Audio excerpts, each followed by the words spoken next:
in round one of the NBA playoffs. 119-118 in overtime. Excruciating fashion. The Pacers, led by Tyrese Halliburton's game winner with 1.3 seconds left in overtime, defeat the Bucks in 5 games. And immediately the conversation shifts to, was this Giannis's last game as a Milwaukee Buck? Giannis asked if he thinks he can win another championship in Milwaukee after the game last night. Look, I'm not going to do this. I'm not going to do this. I know how this is going to go. Whatever I say, I know how it's going to translate.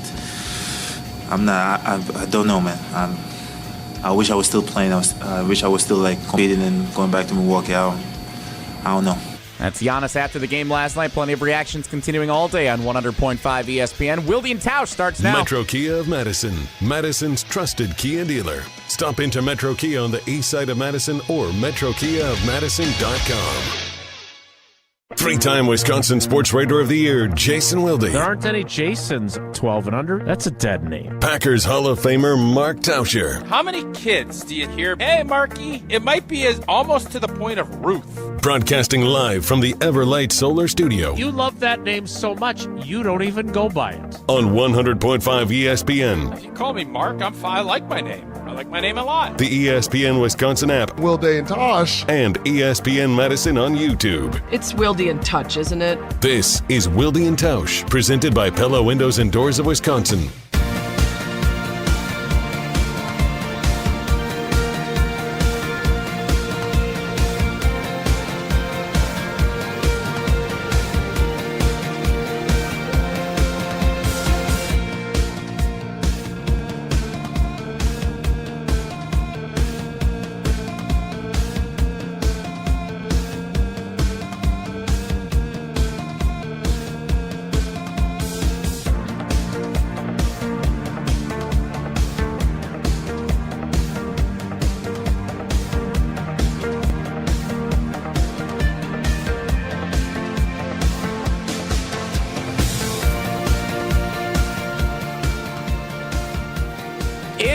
Wednesday edition, and I got good news and bad news.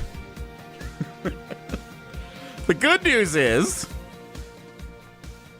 for those of you who didn't enjoy yesterday's show, which we heard there were some of you in the YouTube comments who didn't, with Jim, Matt, and Molly taking over for Wilde and Tausch, we're back today, kinda. The bad news is Jason's a couple minutes behind, so he's going to be here any minute. So here's the deal. Tausch also has the day off, so we're not entirely back at all. My name is Jesse Nelson. I am the producer of this show. I am temporarily stepping in as the substitute teacher until Jason is here and ready to go. Mark Tauscher remains on assignment this week. We think he'll be back on Friday. So in his place, normally making appearances on the show on Wednesdays, we get him for a full day today. He is our special guest cousin sub of the day. I've got some famous friends you probably never heard of. My nemesis, who I met in Green Bay last week at the NFL draft, from his undisclosed location outside the Orange Farm. It is Bryan Bulaga, our special guest cousin sub of the day. Blue, what's going on? How you doing? I'm good. How are you? Did you know you were signing up for the Nelson and Bulaga show today for at least 3 minutes? Well, I did. I mean, when Jason told us that he could be potentially tardy, just when, that's, I mean, people think we have this all planned out like days in advance, like everything's written in stone, and, it's on the fly. We're just on the fly. Sometimes things change.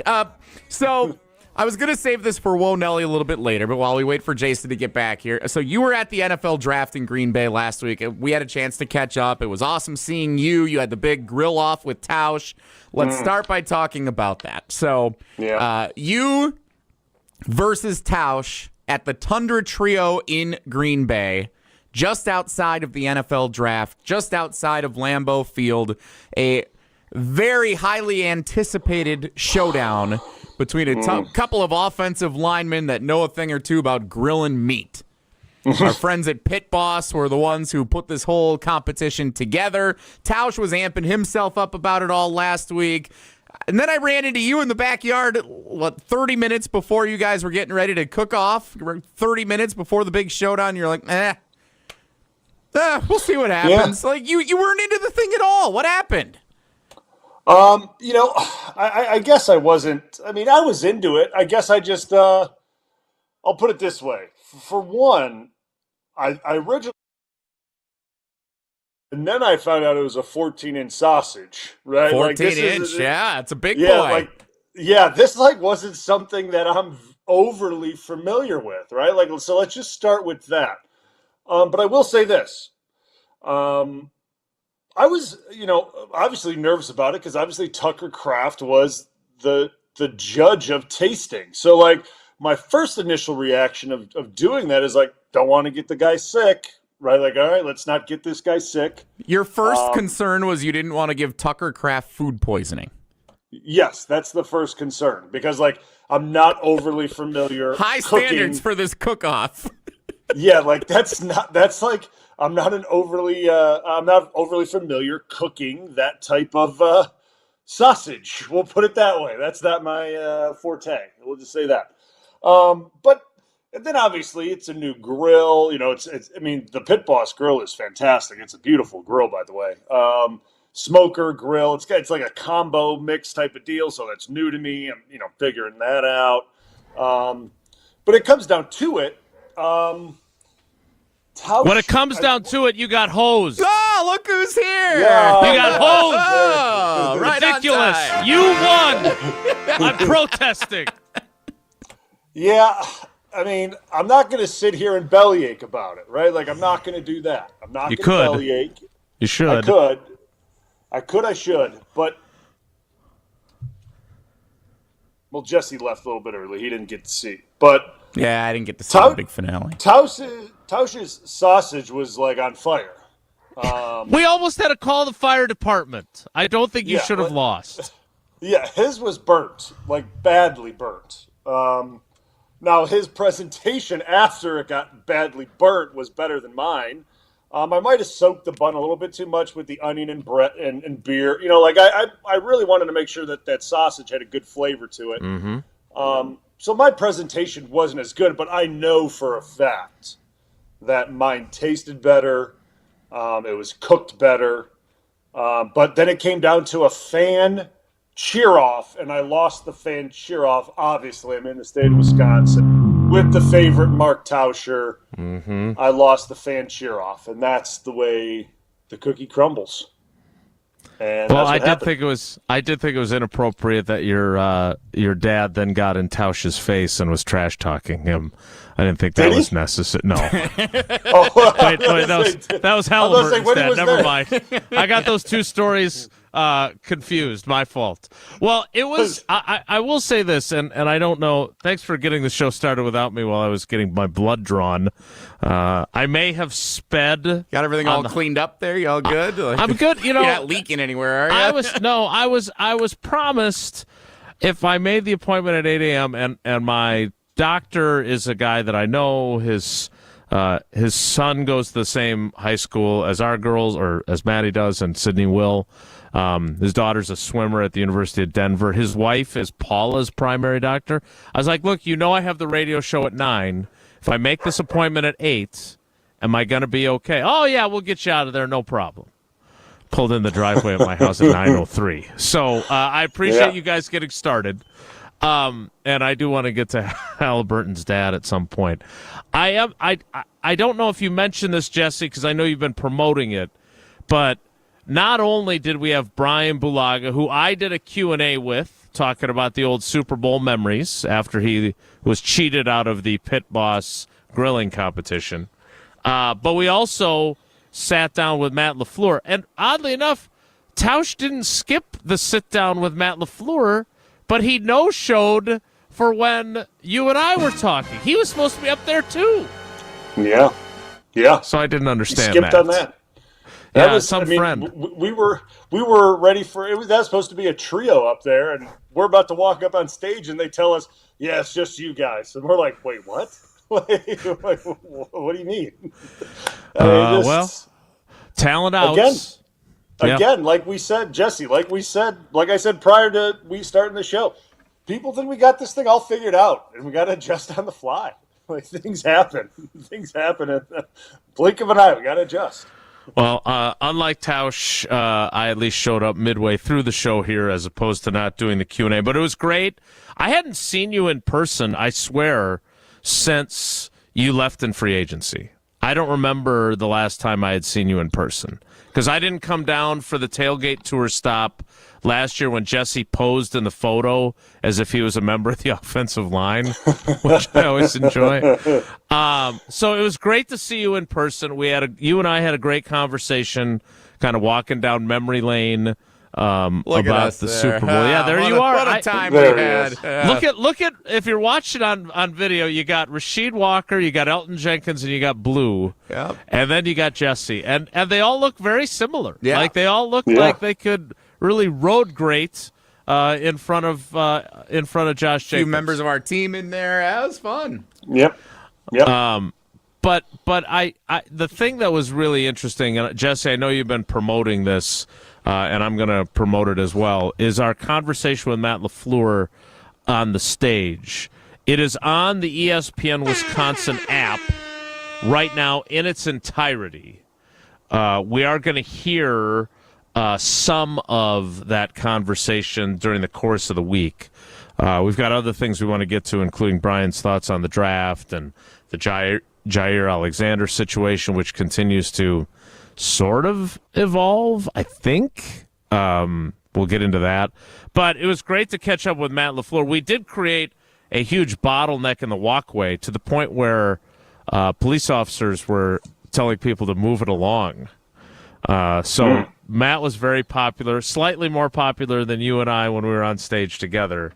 But it was good to get his thoughts, and I will say, if you listen to it, he had kind of one of those knowing smirks on his face Thursday afternoon around 4:00. He was a happy guy. You could tell. Like he knew that there was a wide receiver coming now, or at least had gotten his hopes up that there was a wide receiver coming. So we'll get into that. I am curious, Brian. What was your overall feel? I'm sorry if Jesse asked you this already, since I am joining late. I did not. We only talked about the grill off with and how Pit Boss you got cheated. Yeah. What did you kind of think of the scene, the whole scene of the draft? And I don't know if you got a chance to. I did not. I was just covering the draft like I normally would. I didn't even get to walk around inside the fences to check out like the carnival-like atmosphere. Did you get to do that at all, or no? No, I didn't get to do that. I was in our area at the Tundra Trio, just working there pretty much the entire time. Grinder. But seeing the images of it, obviously from ESPN when they would pan out and look at everything, and obviously from where we were, seeing the masses of people walking by, and it was a steady stream all day, right? Like by the time I got there, the amount of people continuing walking by, it seemed like it was nonstop. And from the images, it was like a very wild scene. Like it was great. Like it very much exceeded my expectations from what I thought was going to be there. And it makes me happy, right? Like it makes me happy that many people showed up, because I guess going into it, I know Green Bay Packer fans in the state of Wisconsin. It's a very proud state, very proud fan base, right? I understand all of that. But you just don't know what to expect in this situation, right? Like you don't know how many people are going to come. Obviously, the best seat in the house is from your couch, right? Like, I mean, it is. Like, I mean, let's just call it what it is. And the draft is long, right? Like, you sit there, you wait for the pick. Like, it is a long experience. It's just a lot of standing around. Let's just call that what it is, too. I mean, if you want to get a beer, it's what was it? Probably $10 for a beer if I had to take a wild stab at it. Might have been a little more from what I heard. I'd take the over. Yeah. Yeah, maybe over that. So, like, there's a lot of things that would make you want to stay home.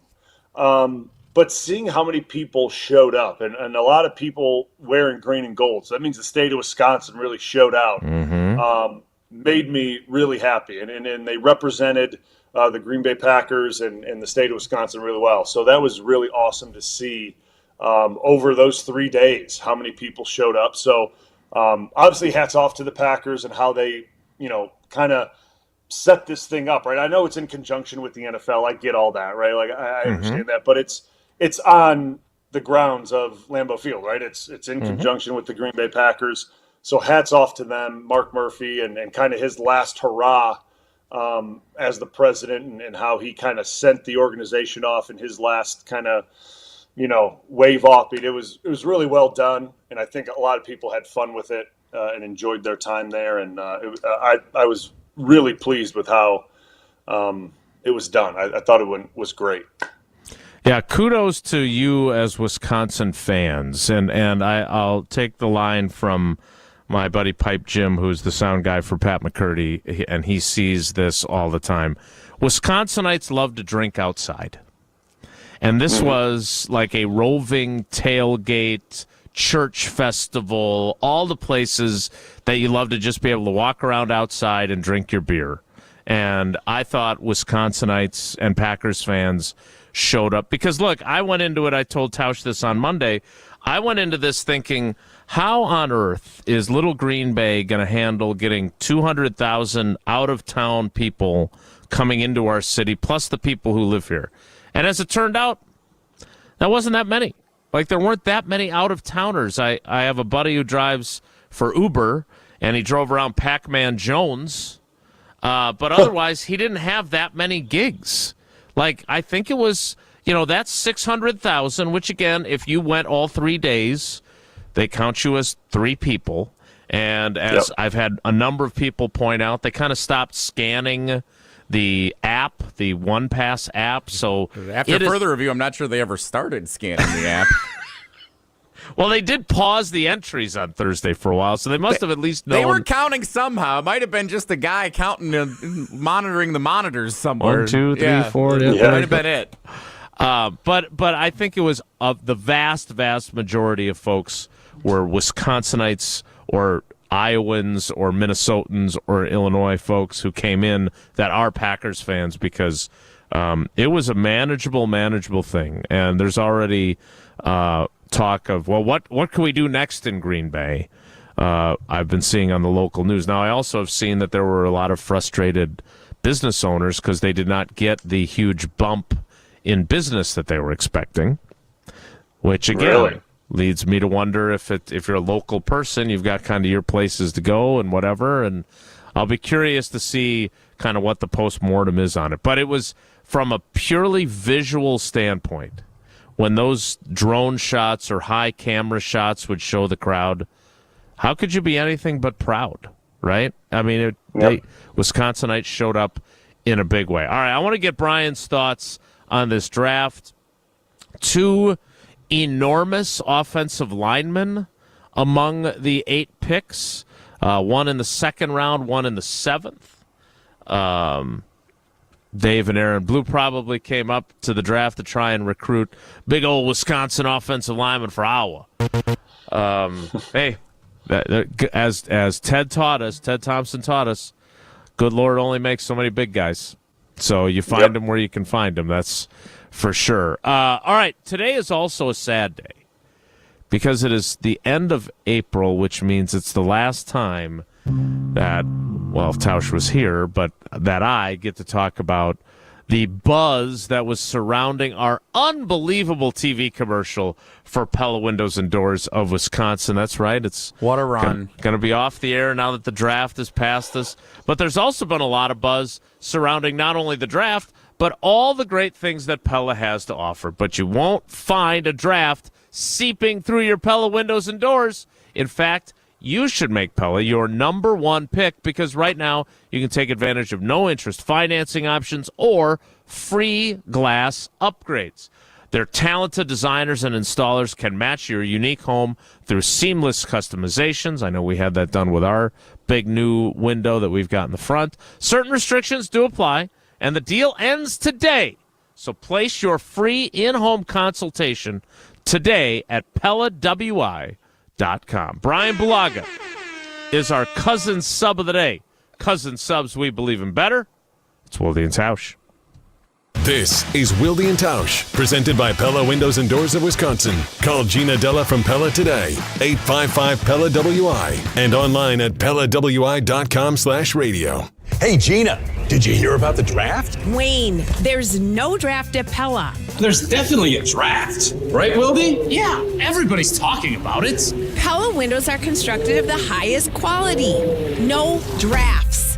But Pella should be everyone's number one pick because right now at Pella Windows and Doors of Wisconsin, get no interest financing options or free glass upgrades. So where is the draft? Coon. Visit PellaWI.com today. Certain restrictions apply in 4/30/2025. Hey, it's John Hayes, owner of Goodman's Jewelers. Come in and discover the high standards, classic traditions, honesty, integrity, and elegance when you walk through our doors. For over 90 years, customers have returned again and again to our warm boutique setting. Trust me, because I've been there for over 40 of them. Whether it's time to come back or your first time in, stop by Goodman's Jewelers at 220 State Street today. Goodman's Jewelers, the Diamond Store of Madison since 1933. The best is at Goodman's. All day, every day, the Carbless Talk and Text line is open for you. 844-770-3776. The Carbless Talk and Text line. This is more.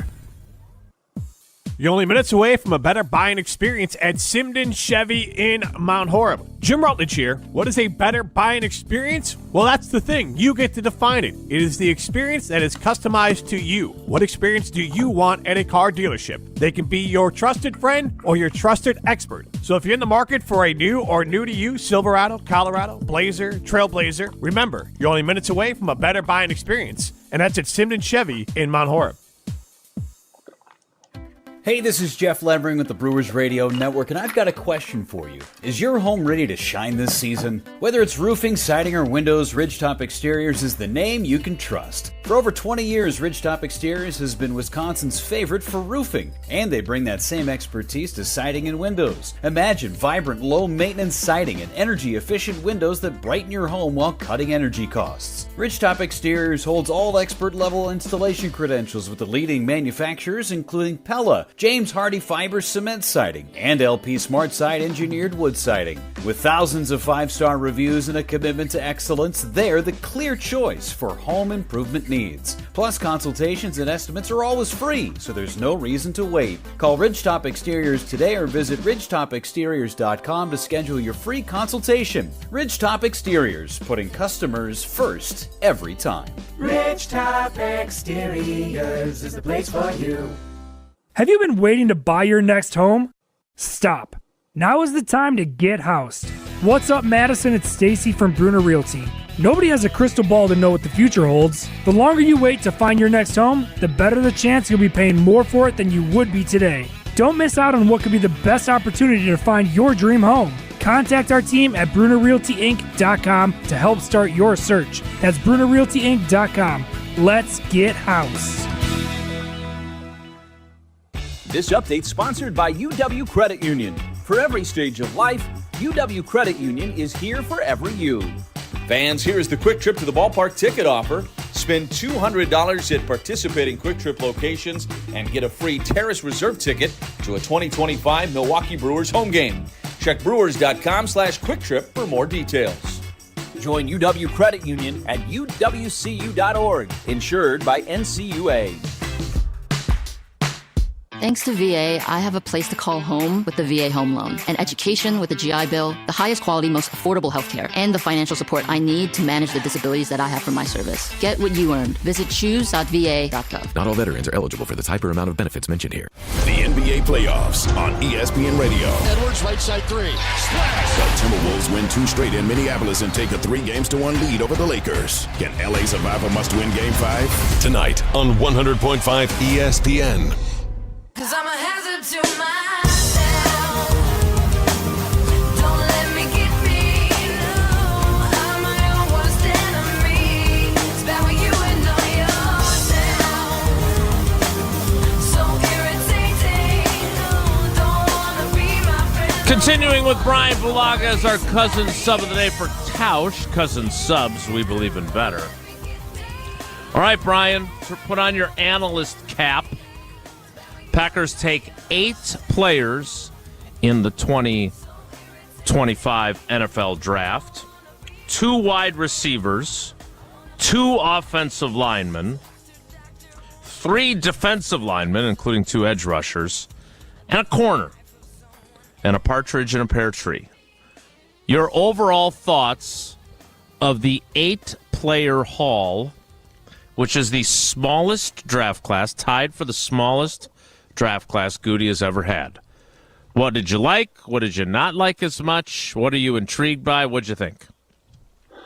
I liked it. I think he did a good job, and I'm going to say this. I think you look at the draft as a whole, I think he hit all the spots where you saw potential, maybe soft spots in the roster or potential weaknesses in the roster or potential contractual issues in the roster. He hit all those spots, with this draft, or tried to see if he could aid those positions with this draft. And I think obviously we will save judgment on these guys, not for just this year, but a year or 2 down the road.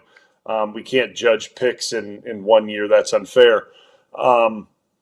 But he certainly tried to address needs of the team in this draft. Like the old adage of we're just going to take the best player available. He may have done that, but he took best player available based on team need, which I think is I think he did a good job with that, right? Like, 'cause he didn't go and take a safety. We don't need safeties, right? He didn't go and take tight ends. We have good tight ends. Like it was a draft where he saw where he thought issues were within the roster, and he drafted the best guys available in those positions to help bolster it. So overall, I think he did a really good job. And again, we'll hold out and see how these guys kind of, find their way and work themselves into this roster and kind of make a name for themselves. But you look at the draft on paper, I think he did a good job. And taking 2 wide receivers in the first 3 rounds, clearly that is a 2 picks that he's looking at it as, I have 4 guys up in 2 years. Like that. It's not saying that I don't think that the guys in that room are bad players. That's saying I have 4 guys up in 2 years. I can't pay all 4 guys in 2 years. That's what that's saying, because you can't pay all 4 guys in 2 years. Taking 2 linemen, I get the one guy was in the 7th round, but taking a tackle in the 2nd round, paying a free agent left guard, and then taking a 1st-round left tackle last year, all of that in essentially 2 years. That's saying I have 3 guys up in free agency after this year. I need to rebolster that room. Those are all signs that he's looking at this thing down the road and trying to readdress these rooms through the draft, and obviously a little bit through free agency as well. So I look at it as a good draft. I get it. It was only 8 picks. It was his lowest amount of picks in forever, obviously. But I think he did a good job with it. And again, we'll see how these guys turn out a little bit down the road.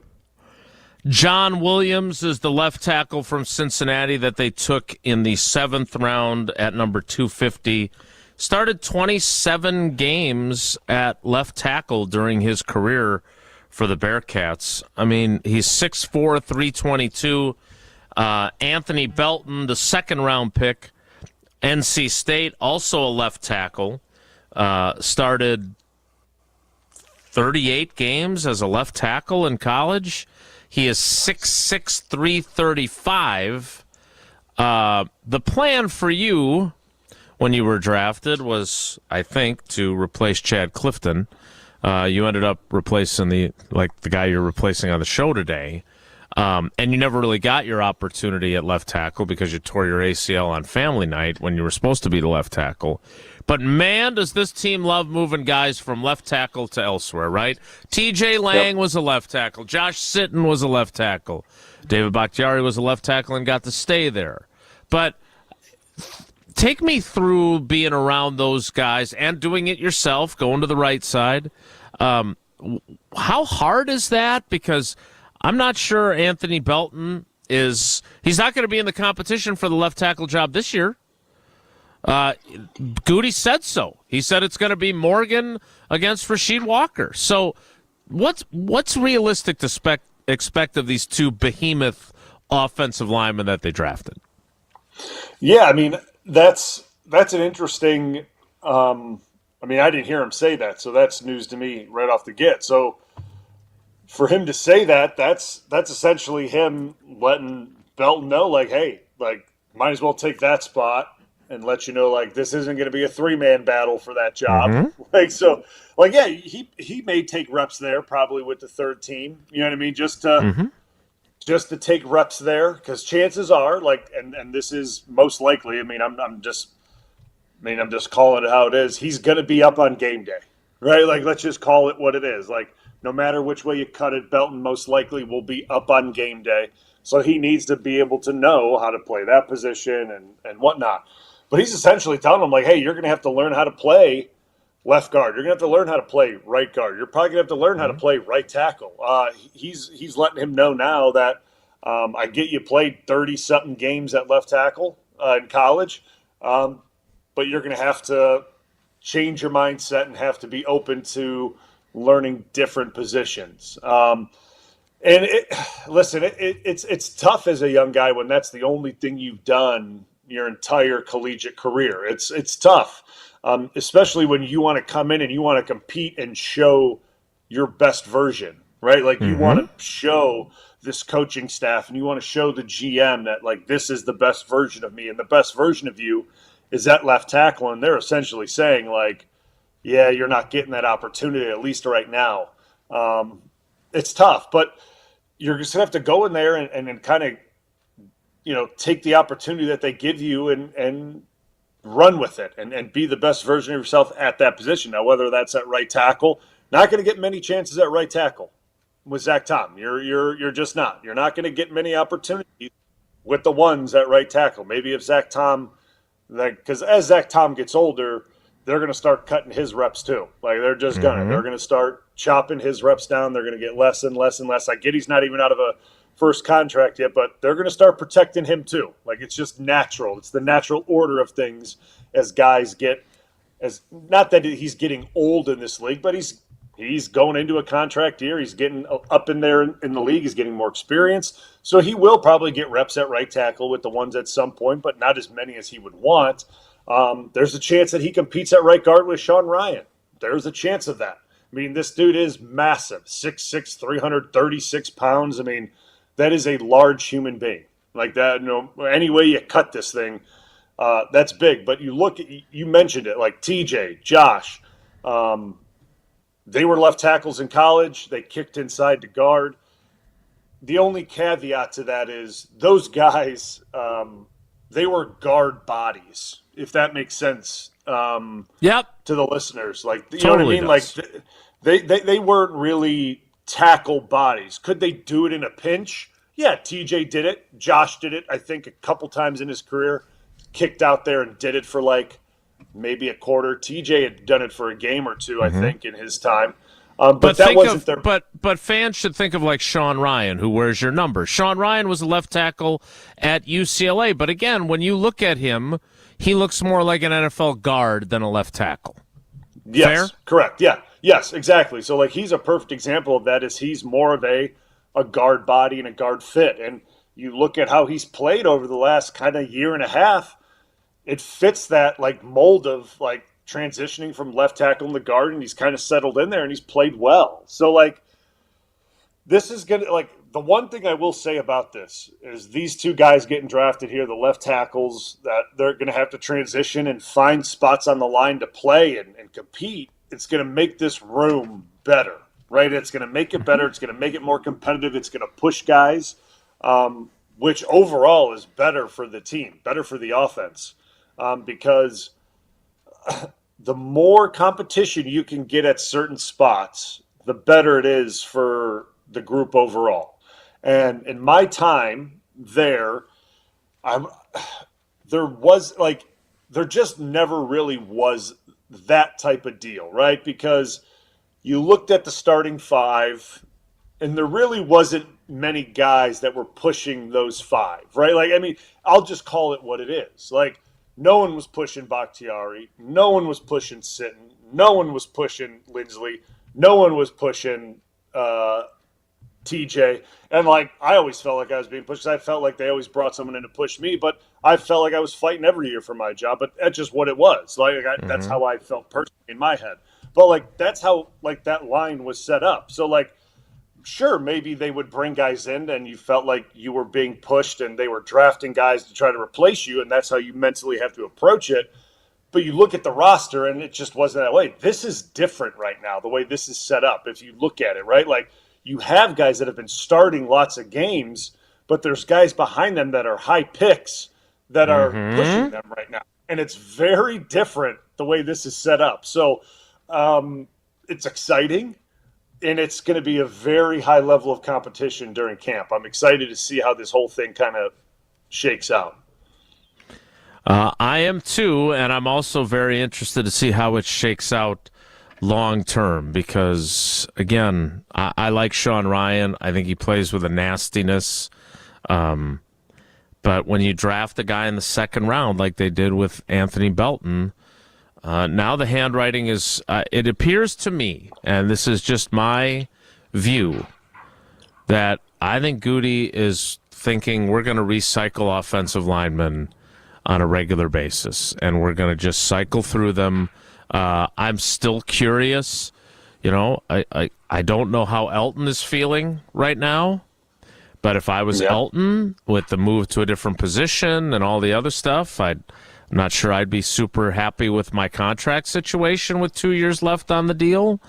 But when you draft Anthony Belton in the second round this year and you draft Jordan Morgan in the first round last year, I assume that they are going to pay Zach Tom and everyone else is going to be expendable as they cycle through their offensive linemen. That's that's the vibe I get. It seems that way too, and maybe it's just me, right? And you've been covering this team a long time, and obviously the cycles change and the league changes and the trends change, and you know, it just seems that the body type and the style changed as Goody is drafting is changing, right? Like when I was there and I was getting drafted, Ted had a body style and a type of guy that you looked at us up front. We were all very similarly built. If you know what I'm saying? Like, you looked at us five across the board, right? Like, there was no one that was 330 pounds. Like, there was that was none of us, right? Athletic, not bulky. Yeah. You look at this group right now. You look at the free agent they brought in, right? The guy's huge. He's massive.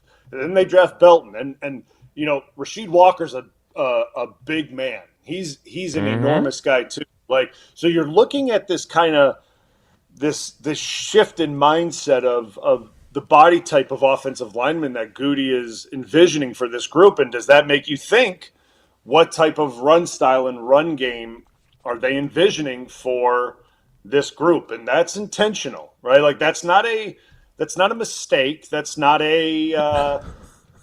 like a oops. Like, we just we didn't realize this guy was this. Let's get into that, because this is one of the things. I mean, you're great at a bunch of things, but I think this is something that fans are really interested in, because I agree. You know, John Eric Sullivan had a line where he said, "Big never gets small," which I was like, okay, I guess that's true. But you talk about Aaron Banks, you talk about Anthony Belton, even John Williams, that 7th round pick. Let's talk a little more about this, because now, especially with you here today, I want to get into that. We'll get into Jaire Alexander a little bit later, but I do want to understand this, because they have a big bruising running back. They ran a lot of duo blocking schemes for him. Is there a shift in philosophy here up front? We'll talk about that with Bryan Bulaga, our cousin sub of the day. There's no shift in philosophy when it comes to Gruber offices, though. They are there to win your case. Again, I was talking to David and Steven. They were at the Tundra Trio over the weekend for the draft. It was great to see both of them. And what I say to you all the time, I mean, and they hope this too. We hope you never have to call them, that you never have to make that call, because that means you have been injured in an accident. But you need the best team on your side when something like that happens, and that's what Gruber Law Offices is. So go to the website, gruber-law.com, or make the call. One call, that's all. 414-276-6666, 414-276-6666. Gruber Law Offices, one call. That's all. Brian will explain to us what's happening on the metamorphosis on the offensive line of the Green Bay Packers. Next, it's Wilde and Tausch. On the air, on demand, on social, on Wisconsin Sports. Serving Wisconsin sports fans. This is 100.5 ESPN.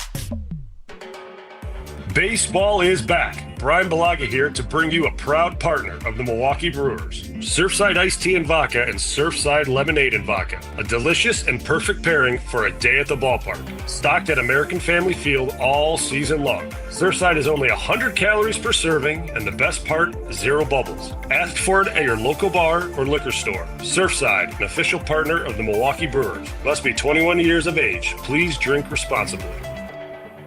Mother's Day is almost here, and I've been thinking a lot about all the times my mom went out of her way just to make me happy. Honestly, I've lost count. All of the pickups from practice, help with the homework, the home-cooked meals. My mom is the best. That's why this year I'm returning the favor with the bouquet from the Bouqs Company. And I got you 25% off of your order so you can send some happiness to your moms, too. Bouqs aren't just any flowers. Their flowers are cut fresh from the best farms, so they're bigger, brighter, and last way longer. Some are even grown on the side of a volcano. Wow mom with a bright, happy bouquet, or go for the Bouqs flower subscription so she can get fresh blooms and major joy on repeat. It's also really easy. I pick my bouquet, delivery date, and done. And with 25% off, why stop with mom? Grab some for your wife, your auntie, and even grandma too. Mother's Day is May 11th, so hurry and order your Bouqs now. Go to Bouqs.com, use promo code CANTY to get 25% off. That's BOUQS.com, promo code CANTY. Bouqs, promo code CANTY.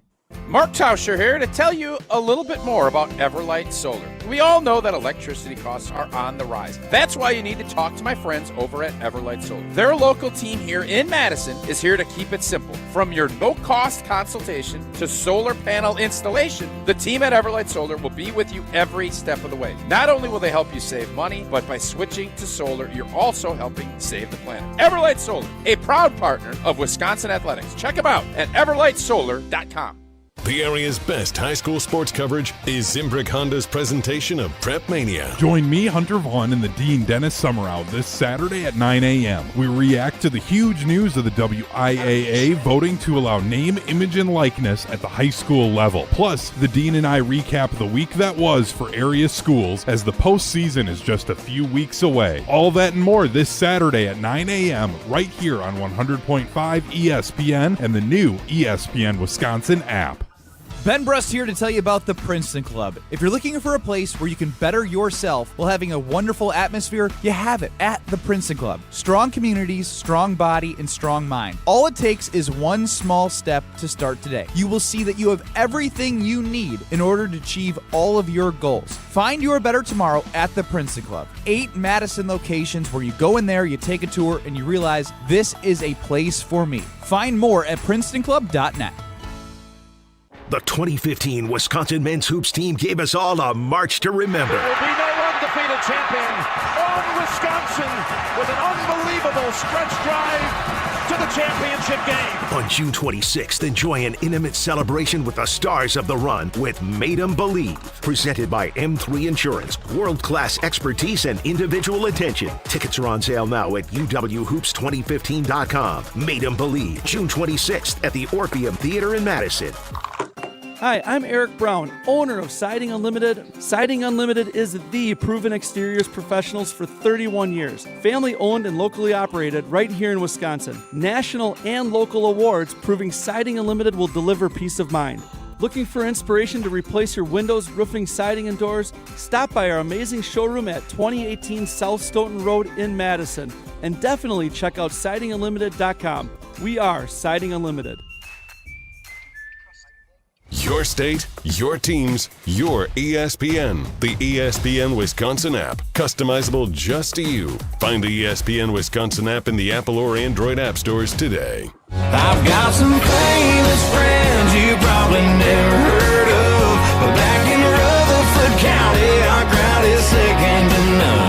You might not know them here in this big city we're in, but when I go back home, You know what that music means. It's time for Tackle Talk with Bryan Bulaga, who also happens to already be here as our cousin sub of the day. I'm going to read you this quote from Goody. Now, I don't want to... this is the quote? He stuttered that much? Yeah, no. Well, I'm a little leery because I don't want to call him a liar. Oh, boy. So here is what he said when he was asked directly about Josh Jacobs and this trend line of big offensive linemen. This was after the pick of Belton, not to be confused with Bo Melton or Elton Jenkins, Belton. And I'm quoting here. I mean, again, I think we've always tried to stay big. I don't think anything's really changed, and certainly having Josh Jacobs, what we've had in the past, he was going to be that kind of player regardless. So really having Josh doesn't factor a ton into this. We would just like to be big. Okay, Brian, but you never were this big. Like, Banks is huge. Belton is huge. There is a change here. So I'm not sure I understand what Goody's saying here, the Gootinator. That's a good graphic right there. I don't listen. I get he's trying to potentially make it seem like we've always been big. But I can surely say, sure, I may be big. I'm 6'5" and some change. I weighed 315 pounds. I certainly was not built like Belton. I'm not built like Banks. Bakhtiari wasn't built like that. TJ wasn't built like that. Sitton wasn't built like that. Billy Turner wasn't built like that. Corey wasn't built like that. Like, I can go up and down the list. Chad wasn't built like that. Like, you know what I'm saying? Like, I can go through all the guys I played with from my time there. They weren't like that. Elton wasn't even like that from his first year there. You know what I'm saying? Like, there's certainly a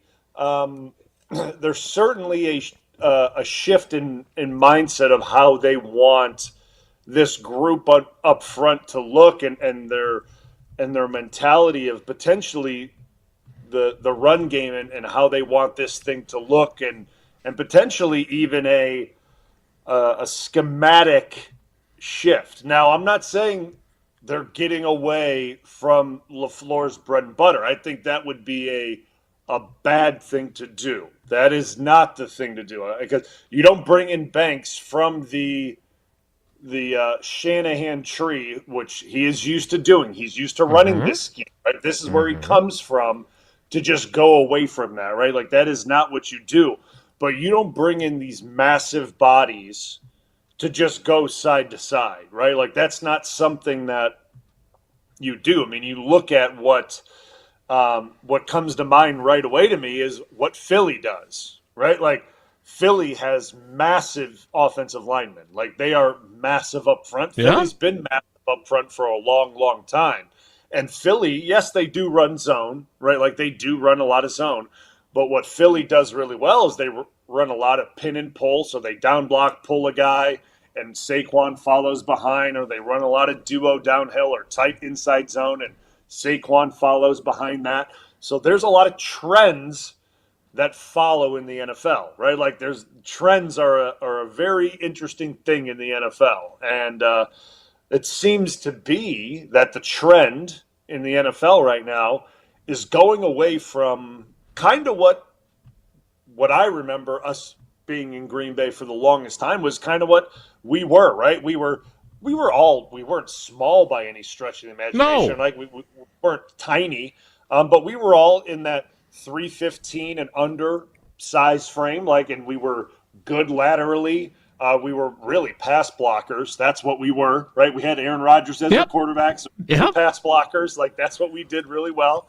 And we could run the ball when we needed. We had Eddie, right? Like, Eddie was our running back, but, like, certainly we were not 335 pounds running duo. Like, that wasn't. And a big back. I mean, he was a big physical back. Like, people forget that behind you guys, he had back-to-back 1,100-yard seasons. Like, I know Mike regrets basically calling him fat publicly. That was a mistake by Mike, and he owns that. But Eddie Lacy was a better running back than he gets credit for, just because he was out of the league as quickly as he was and didn't love. He's the example I use, though, when we talk about Goody saying guys that need to love football. He didn't love football. He doesn't, like, he was good at it, but he was a different guy with a really, dare I say, sweet personality that he just he was not a killer. He just wasn't, and he didn't want to play that. But he made you make business decisions when he ran your ass over. That's for sure. Yes, he did. Eddie ran the football hard. We'll just put it that way. Eddie ran the football hard, and he was really fun to block for. I'll put it that way. He was fun back to block for. But I mean, regardless of any way Goody or Sully, or even if you talk to Butkus or Steno or LaFleur, anyway they want to cut it, right? Like, they can say what they want. There's a change, right? And it's very obvious what the change is. And I would like it, and it's not like I'm saying it's a negative change, but there's a change. Right. Just acknowledge the change. It is different. Yes, there's a different mindset of how you're approaching the guys up front, and it's a shift of we're getting big, and like there's a difference between just big guys and really big guys, and they're going with the really big approach, which based on their run scheme and how they approached that last year with Jacobs, this doesn't surprise me, right? It does not shock me. So while I hope they still continue to lean more into LaFleur's outside zone stretch game, and I hope Banks, and I hope if Belton does get reps at right guard, which I still think Sean Ryan is, I mean, I think Sean Ryan's a good right guard, so like I hope that he pushes hard and he fights for that job, right? Like I really do. But say Belton does get opportunities there, right? Like I hope he's able to run LaFleur's scheme. That as pure as LaFleur's scheme is, I hope he's able to run it so they can do both. They can do the duo downhill, and they can run the wide zone stretch. Because like I've said in the past, if you can get Jacobs to do both of those, it puts defenses in massive binds. It doesn't allow defenses to just tee off downhill on duo schemes. It makes defenses have to run laterally. And when now you have these massive men up front that hide Jacobs running laterally, which puts defenses at huge disadvantages. So like, I understand what they're doing. It's just, can these guys execute what LaFleur scheme entails? And that's what I'm going to be interested to see if that's the approach they're going with. I am still, based on kind of the way questions were answered about Belton, I think he is drafted to be the right guard in 2026. I think Sean Ryan, and maybe they rotate him in some like they were doing with with Jordan Morgan last year, but I think that those picks are, hey, we're going to let these guys walk picks. Again, I could be wrong, and maybe Belton. Look, nobody knew that David Bakhtiari was going to come in as a rookie, and they were working him at guard while you were still healthy in 2013, and there was the buzz that first week of camp. Oh, this guy's pretty good. This guy's made a strong first impression, and there was talk about, hey, maybe he's going to find a spot on the starting offensive line with you at left tackle still. And then, obviously, he's thrust into that role because of family night. So I'm not ruling out Anthony Belton being a starter, but the way they talked about him, there's going to be some transition time for him. And they love the size, but, again, there's, I think I want to see what his footwork is like when we get to see him. Yep. Because it's great he's big, But if you're big but you plod around, that's not so great. So I'm eager to see that. I'll put it this way. If he's kicked inside, right, and he does play inside, you're going to get a really good test of how you move against Kenny. Like, you're going to find out really quick your footwork and how you move laterally and how you're able to get your feet in the ground and do things against Kenny, because Kenny is so good laterally and so good with his hands and so quick that is a really good baptism by fire right there. Like, it was the same way for me with Clay. Like, that's how I learned really quick what's going to work in the NFL and what's not going to work in the NFL was by going against Clay every day. Like, so there's certain things that guys get to learn out as a rookie, like what's working, what's not working. And like some guys get to experience it against really good players really quick. And that's like something that if they move him inside, like you get to figure that out really quick. So there's pros and cons of that. And that's the thing that if Belton does play inside and they try to transition him there, he'll get to figure that out. We will get to Jaire Alexander and his situation, and I do want to talk about Tyrese Halliburton's dad and that whole situation last night as the Bucks blew a 7-point lead in the last 40 seconds and lose the series. That was hard to watch, but I thought Giannis rose to the occasion, not just in the game, but more importantly afterward when talking about it. I want to get to all that in the 10 o'clock hour. I want to wrap up the 9 o'clock hour by talking a little bit about the Packers' new version of Zach Bond. I only wish Tausch was here because I not only referenced him in the tweet promoting the story, but I also be hearing about that one later this week. Thought about him as I wrote my headline.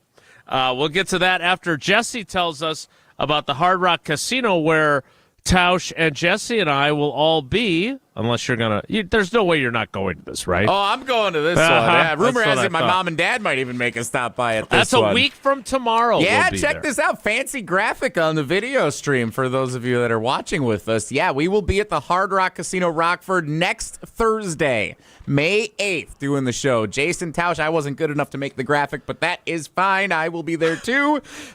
Mark Tauscher here for the Hard Rock Casino Rockford. The new Hard Rock Casino Rockford features over 175,000 square feet of gaming and entertainment space, including more than 1,300 slot machines, 50 live table games, a sports book, and a rock shop. I think we'll be checking all that out when we're there next Thursday. The Hard Rock Live Entertainment Venue. It's not just a casino, it's also the entertainment venue. A 23,000 square foot premium concert and event space featuring more than 1,000 feet of LED screens to enhance the experience for up to 2,000 guests. I wonder if they're going to put us on all those LED screens next week. That'd be pretty fun. I hope not. Hard Rock Casino Rockford, a premier entertainment destination just off I-90 in Rockford. You can actually see the address on the video stream right there. Punch that in. That's where you can find us next Thursday doing the show, Hard Rock Casino Rockford.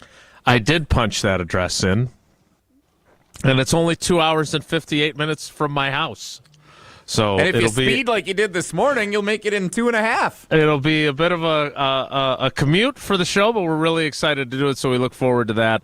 We look forward to more with Bryan Bulaga as the 9 o'clock hour of Wilde and Tausch rolls on. Stick around. Bryan Bulaga on Wilde and Tausch is brought to you by Surfside. Surfside iced tea and vodka and Surfside lemonade and vodka. It's light, refreshing, and has 0 bubbles. It's perfect for a day on the golf course or a day at American Family Field. Cheers to Surfside.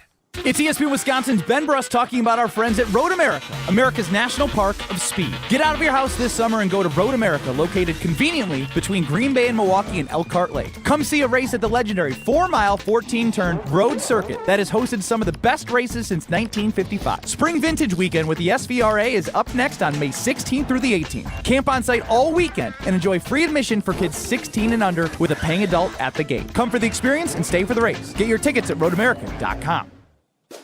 You Rah! Pella Windows and Doors of Wisconsin present your Badger Minute. Here's Pablo Iglesias. This Badger Minute brought to you by your Badgerland Chevy dealers, proud supporters of Badger Athletics. Go to BadgerlandChevy.com. From Badger to Falcon, Stoughton's own Jack Nelson is now Atlanta-bound. The Wisconsin O-lineman joining the huddle with Barry Alvarez. His takeaways during his 4 seasons at UW. Those are the best years of my life. I hold them very dear. That being said, it wasn't always easy there. The coaching changes, new O-line coach, some of the adversity we face. I want to bring my my toughness and my experience, with the Wisconsin Badgers to the next level and really show that off. Replay the full episode of The Huddle with Barry Alvarez on the new ESPN Wisconsin app. Everyone is talking about the draft, but you won't feel one from high-quality Pella Windows. Get no-interest financing options or free glass upgrades today at PellaWI.com. Listen to Madison Money Guy every Saturday morning at 7 a.m. on 100.5 ESPN and ESPNWisconsin.com. I like to refer to inflation as the silent killer. It's an invisible risk. It's just the idea that things get more expensive over time. You're going to need milk and eggs when you're in your early 60s and when you're in your early 80s. You're going to get a loaf of bread, and it's going to be more expensive 20 years from now. Christian Finfrock is the Madison Money Guy. Call him today at 208-1800. You remember the moments from that magical March. Side Decker, it's a 3. Got it! On June 26th, celebrate the squad with Made 'em Believe, a special night with Bo Ryan, Frank Kaminsky, and Sam Decker. Here's Kaminsky, the drop stab, that's his favorite. And the 2. Presented by Bud Light, Michelob Ultra, Potosi Varsity Ale, and Potosi Hard Seltzer. Tickets are on sale now at UWHoops2015.com. Made 'em Believe, June 26th at the Orpheum Theater in Madison. Starion Bank redefines local banking in Madison. As a community bank with a commitment to Dane County, experience a banking relationship where your goals are our priority. Enjoy competitive deposit and loan rates and a partnership that thrives on local engagement and support. Starion Bank is more than a full-service financial institution. It's a community pillar dedicated to your prosperity. Visit one of our convenient branches in Middleton, Monona, or Sun Prairie. Starion Bank, offering banking, lending, mortgage, and cash management. Big winners are wanted this May at Ho-Chunk Gaming Madison, so saddle up and ride on in for the biggest prizes in town. It's all fixing to start at high noon on Saturday, May 31st. 30 winners will each be selected to collect a $1,000 prize. And that same afternoon, 3 more of our most wanted will each wrangle a $10,000 cash prize. That's $60,000 paid out in one day. Get your share of the bounty this May at Ho-Chunk Gaming Madison. Chevy Truck Month is back. Get more truck for your buck at Zimbrick Chevrolet in Sun Prairie. Right now, get 2.9% APR financing for 72 months and $6,000 off MSRP on a 2025 Chevy Silverado. That's right, 2.9% for 6 years. That really is more truck for your buck. But hurry, offer ends on April 30th. Never overpay. Shop Zimbrick Chevrolet. No down payment required. Monthly payments equal $15.15 per 1,000 financed with approved credit through GM Financial. Wilde and Tausch on 100.5 ESPN is brought to you by Everlight Solar. Save money, save the planet. Everlight Solar.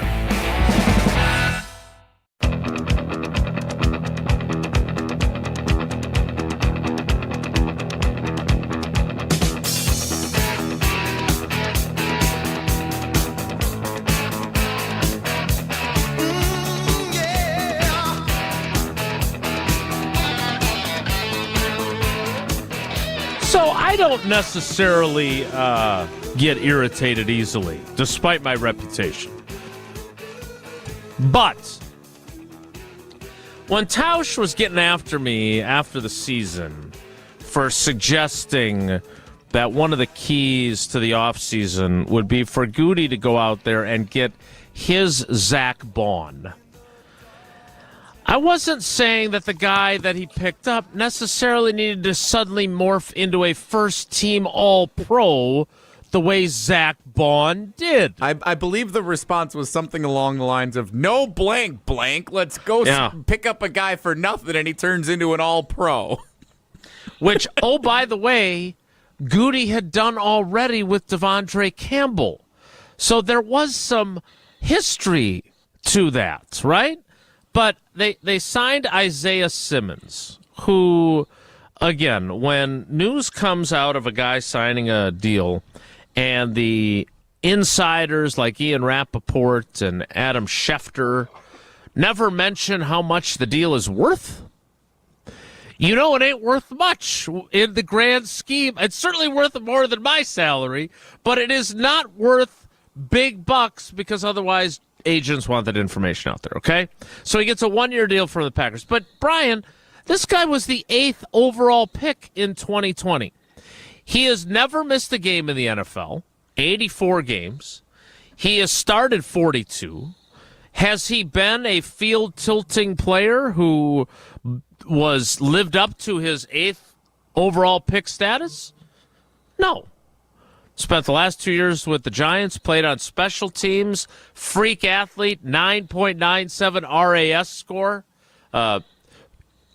Goody, since you've never heard of that, that's a relative athletic score, even though you have your own version of it. This is the kind of low-risk signing that, frankly, Ted didn't do very often. But whether it's McCole Hardman, who may or may not have a role on this team, or this guy, there is value in picking these guys up. And then if you somehow miraculously hit on it, all the better, right?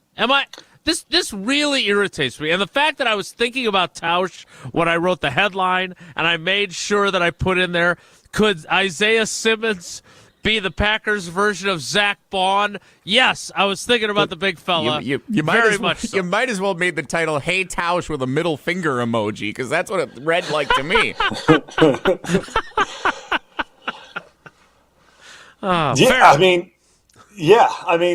There's absolutely no risk to this deal. And that's the thing.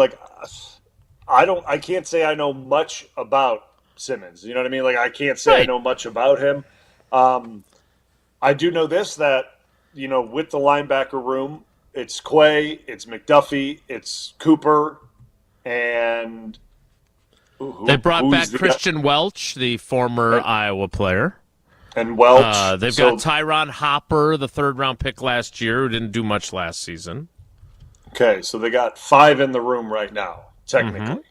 Yeah. So they have 5 in the room. It's certainly one of those pickups that you bring him in and you see how he adjusts to Hafley's defense. Maybe he gets into it and he takes to it really well, and he takes off and he's super comfortable in it. And I don't want to say he plays like Bond, right? That's super, that's. It's very unrealistic to just say a guy's going to play like that. But say he takes to it really well and he's able to be a solid contributor. And this is I know this is negative, but it's hard to stay completely healthy in the NFL for a full year.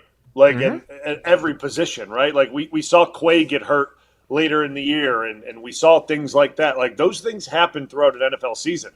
So if you bring in a guy like Simmons and say he does take to the defense well, and he ends up playing special teams and he's a contributor, and you're able to bring him in and he takes to the scheme well, and you're able to bring him in and he gets snaps and he plays well, that's a huge benefit, right? And he's a veteran player and he understands what needs to be done, and he's been around the block a little bit, and he gets the ins and outs of these things. It's nothing but a high side signing. To me, it can only go one way, because there's no downside to it. Right? You just cut them. Yeah, there's no wasting money to it. There's no negative to this thing. So to me, it's worth the exploration of it. Just like the Hardman deal, right? It's the same thing. It's worth the exploration. Let's see how he fits. If it fits really well, Goody looks great on it. Right, it looks really, really good, and it boosts the team. So, to me, it's a great signing. The guy was an 8 overall pick. There was a reason for it, right? And I get it. Not everyone turns out to be a great player in the NFL if you're picked in the top 15, 20, whatever picks. I get it, right? It doesn't work out for everyone. Sometimes that's situational, where you're at and where you go, and things happen, right? And I get it. He's had opportunities elsewhere and hasn't panned out, and it can't blame it on everyone, right? But there's sometimes, like the Bond situation, you get into a situation that fits you perfectly. The circumstances fit you perfectly. The coaching fits you perfectly. The atmosphere, everything matches up for you, like just ideal. And you're just able to perform. And I'm hoping, maybe the Hardman one, again, I don't know how much with the draft picks now. I don't know how much he's going to see the field.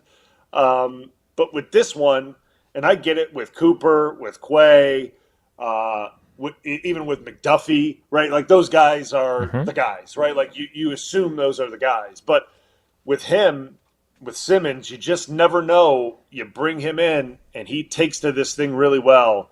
You just never know. So like to me, it's a good 1 year sign to see how it goes, right? Let's see how it goes, see how we take it.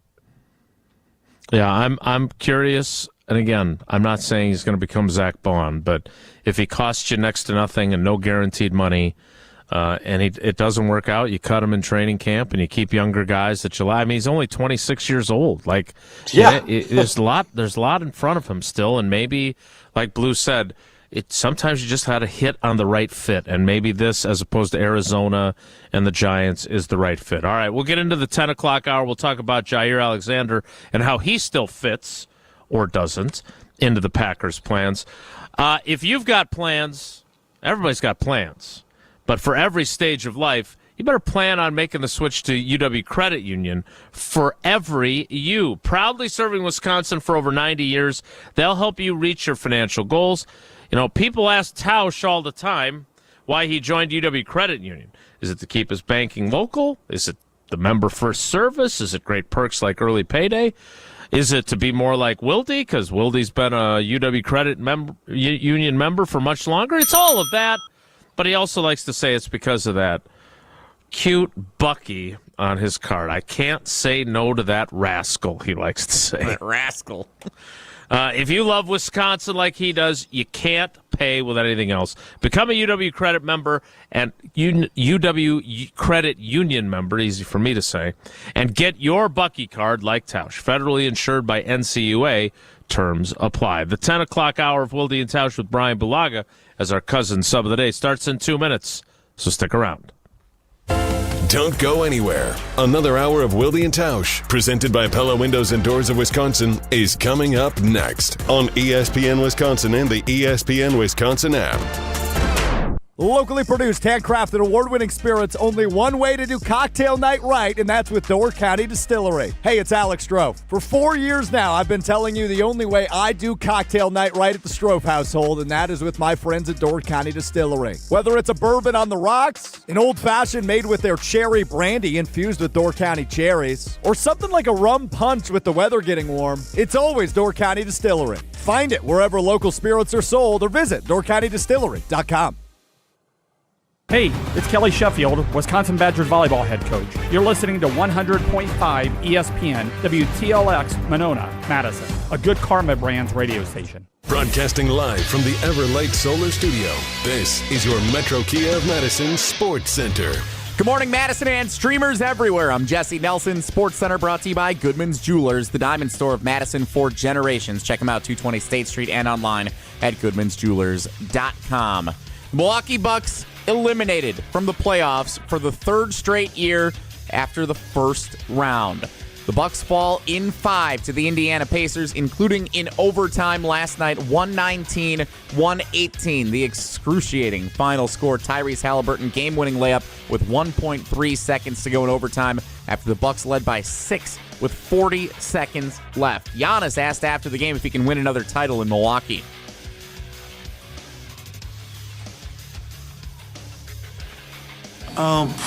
Look, I'm not gonna do this. I'm not gonna do this. I know how this gonna go. Whatever I say, I know how it's gonna translate. I don't know, man. I wish I was still playing. I wish I was still competing and going back to Milwaukee. I don't know.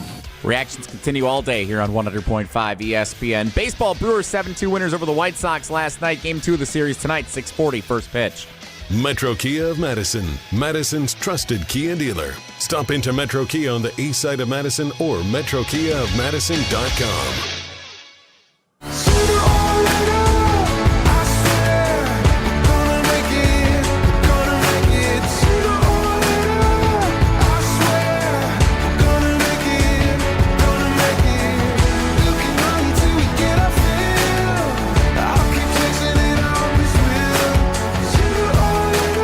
The 10 o'clock hour of Wilde and Tausch with Bryan Bulaga as our cousin sub of the day.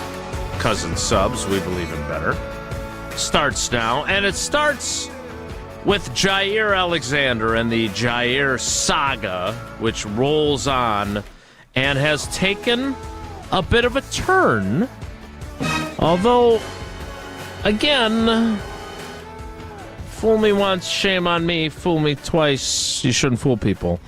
Rob Domofsky, our friend and teammate, has been reporting on this for a while. I think his reporting and mine and just about everyone else's on this has been fairly consistent until now, which was the Packers intend to move on from Jaire. Now, intend is not the same as they have moved on from him.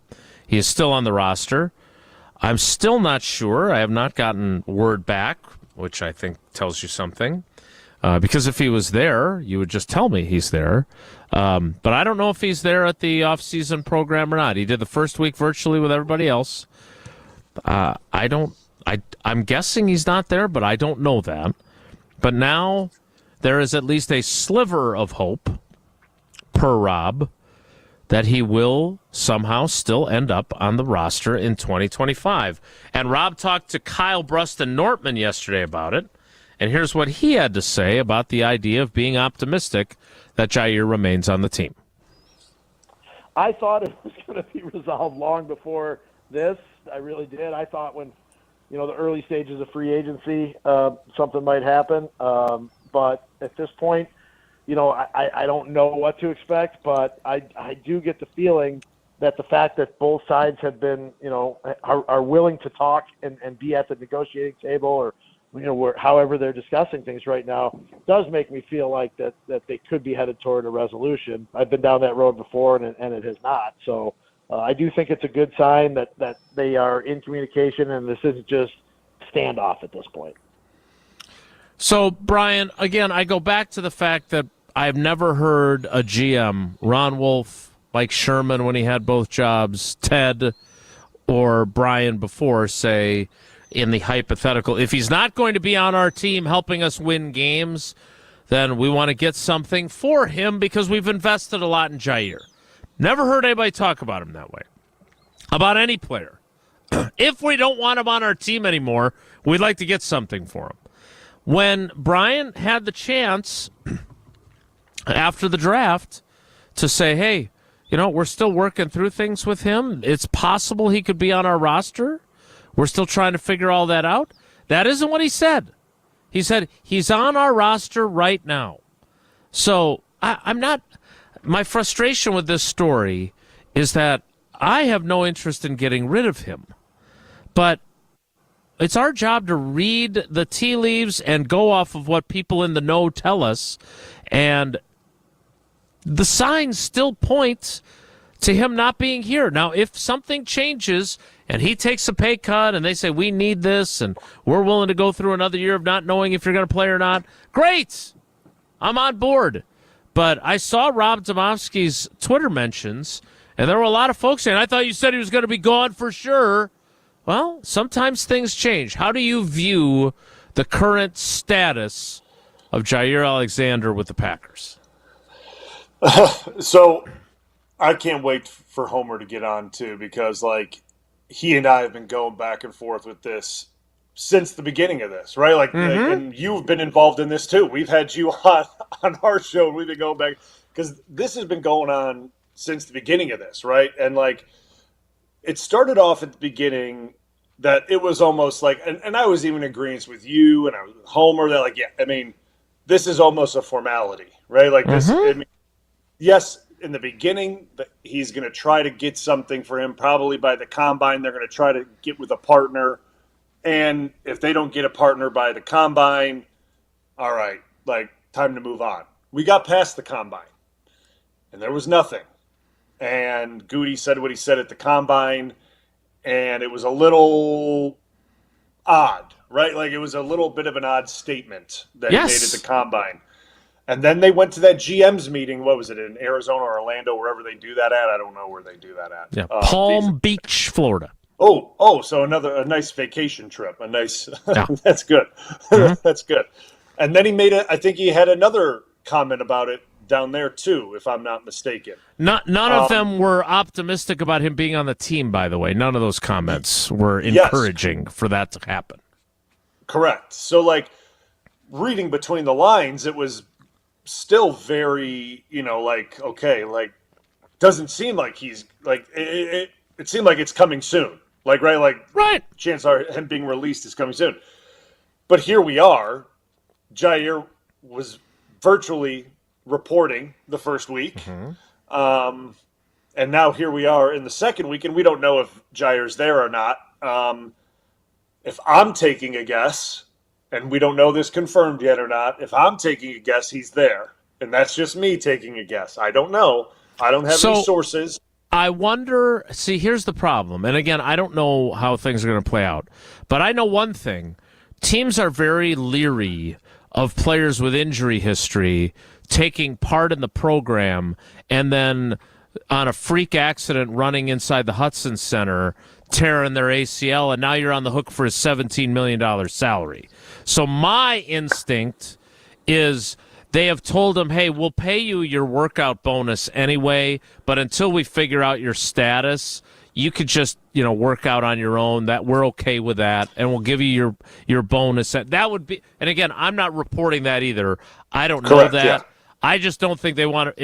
If he gets hit by a car on Oneida Street and breaks his ankle or breaks his chin strap, since we don't say things that are bad that happen to players because Campy's taught me well. You don't want to be on the hook for his salary, which is what you would be if something happened.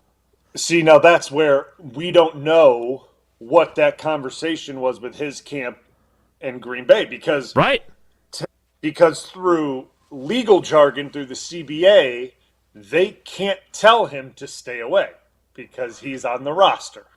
So, technically, they can't tell him to stay away. That's why I thought it would be done by now, one way or the other. Exactly. So, the more this continues to go, right? Like, the more this continues to go, and he's reporting to virtual meetings and say he is in town, the more, I get that the signs are there that he won't be on the roster. But the more it starts to push me to believe that he may. And that what Rob said to KBN is that maybe they are working towards a solution. Now, like you said, I have no source to that. There is no reporting to that or no knowledge of that Goody and his camp are talking of that nature.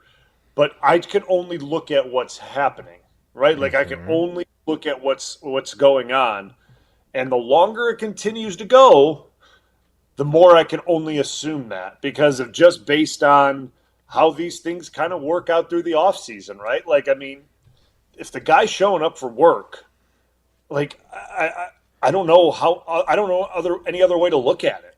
Like, I just don't, right? Like, guys showing up for offseason workout programs and for meetings and things like that, well, he's assuming he's on the roster and he's working. So, and look, one other thing on this, right? Like, if we're being honest, the trade there's one part of it of you could trade him now, and now that the draft is passed, you could do the conditional pick thing for a 2026 pick, right? And it can start as a 6th, and it can go up. It could be if he doesn't make that team's roster somehow, then they don't owe you anything. Whatever, you could put those conditions on it. On the flip side, he's not going to make $17 million from another team this year, I don't think. I think there would be some element of prove-itness to a contract. So maybe his best choice, both in terms of a role and in terms of making the most money he can, would be to stay. But again, when one of his closest friends on the team is cleaning out his locker after the loss to the Eagles and proclaims himself CB1 while Jaire is still under contract, tells me that they had a conversation about that. Keyshawn Nixon thinks my dog is not going to be back, so I'm going to become the new top dog. So I know it's unlike anything I've seen in my time. There have been guys that have held out. There have been guys that they've released to save money, all those things. But this has been different. So I don't pretend to know the answers to it. But as this evolves, we will keep you updated. But Brian's right. Like, you can't tell a guy you're not allowed to come to work. So unless they negotiated hey, we're going to pay you your workout bonus anyway, and let's just get this figured out before you come in, and he agreed to it, I don't know what they're doing. That's the bottom line. Yeah, because I'll just put it this way. So say they didn't negotiate the don't come in, but we'll still pay you, right? Yeah. There would be absolutely no reason that he would log into those meetings last week. Right. There'd be no reason if he wasn't showing up this week. There'd be no reason. Why would he log into those meetings? Unless it counts toward his attendance for, because those workout bonuses, I don't know if you had those, because that was never an issue for you. But like I had those, them, but it's like 90-something% you need to hit. Right. But yeah, so like that would mean he'd have to show up this, you know what I mean? You'd have to show up to a certain percentage of them. So like, why would you log into the? Yeah, right? Why would you log into those if you have no intention of hitting that 90%? Right. To me, it's a weird deal. That's all I'm saying. That's all I'm saying. It's a weird deal. And the fact that I can't get a straight answer as to whether or not he's there is also a weird deal. So, Again, we will see how this unfolds. All right, we want to get ready for Homer. I do want to get to this Giannis and Tyrese Halliburton's dad situation from last night. I just found it so both bothersome and fascinating at once. I don't know if that'll be the subject for the next Behind the Bucks on Bucks Plus.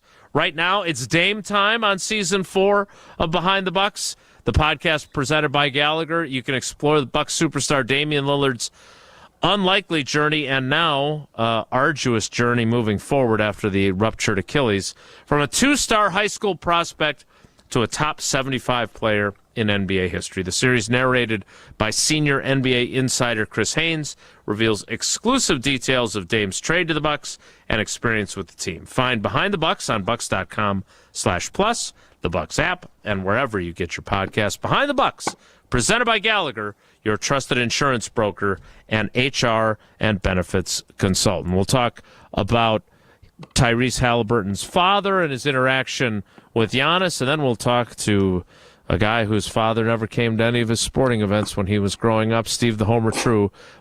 Those conversations are next. It's Wilde and Tausch. This is Wilde and Tausch, presented by Pella Windows and Doors of Wisconsin. Call Gina Della from Pella today, 855-PELLA-WI, and online at PellaWI.com/radio. To those who've ever dreamt of their perfect event, those dreams are worthy and they are possible. Hi, it's Jeffrey from Celebrations Entertainment. With hard work, passion, and great music, we will make your event dreams a reality. Every event is a labor of love, with one-on-one planning, customization, and flawless execution. Bringing your event to life is what we do. For a fun, memorable event, visit celebrationsentertainment.com. That's celebrationsentertainment.com. People travel the world to collect Hard Rock shirts, and Hard Rock Casino Rockford is going to give the people what they want. Get in on the action at Hard Rock Casino Rockford, where all new Unity card signups receive an official Hard Rock shirt, plus free play to kickstart a winning streak. Whether you're spinning the slots or playing the tables, you'll be dressed for success.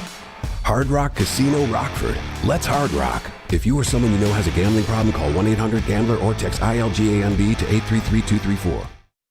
Since 1956, Holman Lindsay Paints has been making paint in Wisconsin for Wisconsin. Because of their commitment to making great paint for Wisconsinites, Holman Lindsay has grown over the years to 26 locations in this great state. Headquarters in Sun Prairie with a state-of-the-art facility, Holman Lindsay has the paint you need to make your job better. From do-it-yourself to professional, Holman Lindsay has paint for everyone. Visit one of their local locations today in Madison, Sun Prairie, Middleton, and Janesville.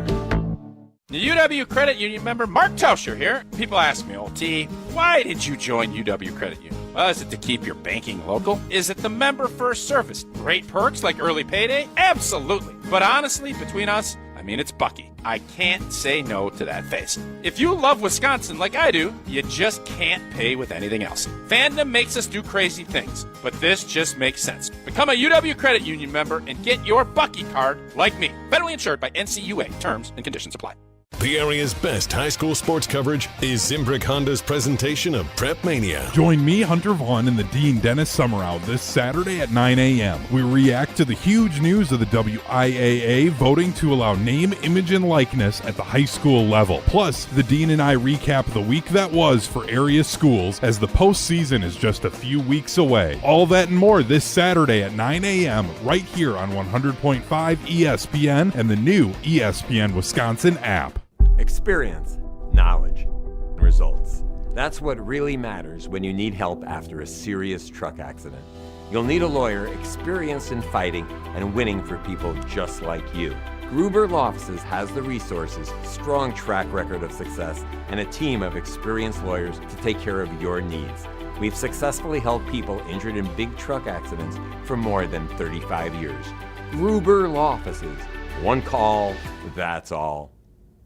Jim Rutledge here, and I want to tell you about the Bruce Company, Dane County's premier retailer of outdoor furniture. They'll help you elevate your outdoor living space like they have for me. Exceptional craftsmanship, all the latest styles, colors, and durable materials that hold up to whatever Wisconsin weather brings. From deep seating to dining, pick your set and the Bruce Company will customize it to fit your style. Visit their furniture showroom in Middleton and let their trained staff help you bring your outdoor dreams to life. The Bruce Company, your outdoor living experts.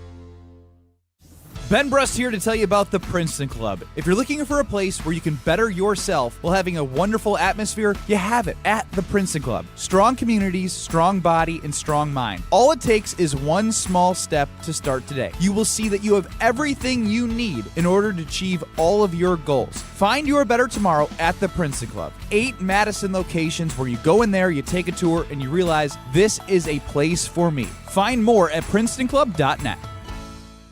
Your state, your teams, your ESPN. The ESPN Wisconsin app. Customizable just to you. Find the ESPN Wisconsin app in the Apple or Android app stores today.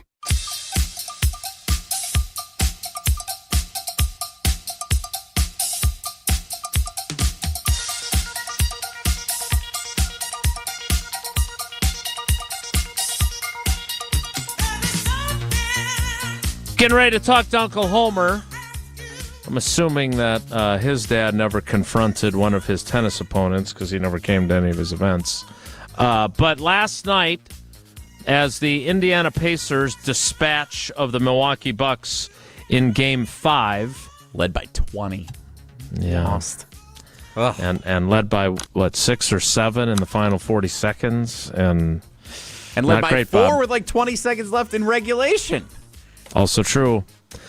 But playing without Damian Lillard, playing their starters almost the entire game, not ideal. But then afterward, Tyrese Halliburton, the pride of Oshkosh, Wisconsin, his father, who, by the way, officiates some youth games that Sydney has played in, and he enjoys being the show. I was talking with another couple of dads on a text chain about him. When he's officiating, he wants everybody to know he's there. Put it that way. Much like Bryan when he's working as the sideline official for Declan's soccer games. Yeah. But so he basically is taunting Giannis afterward.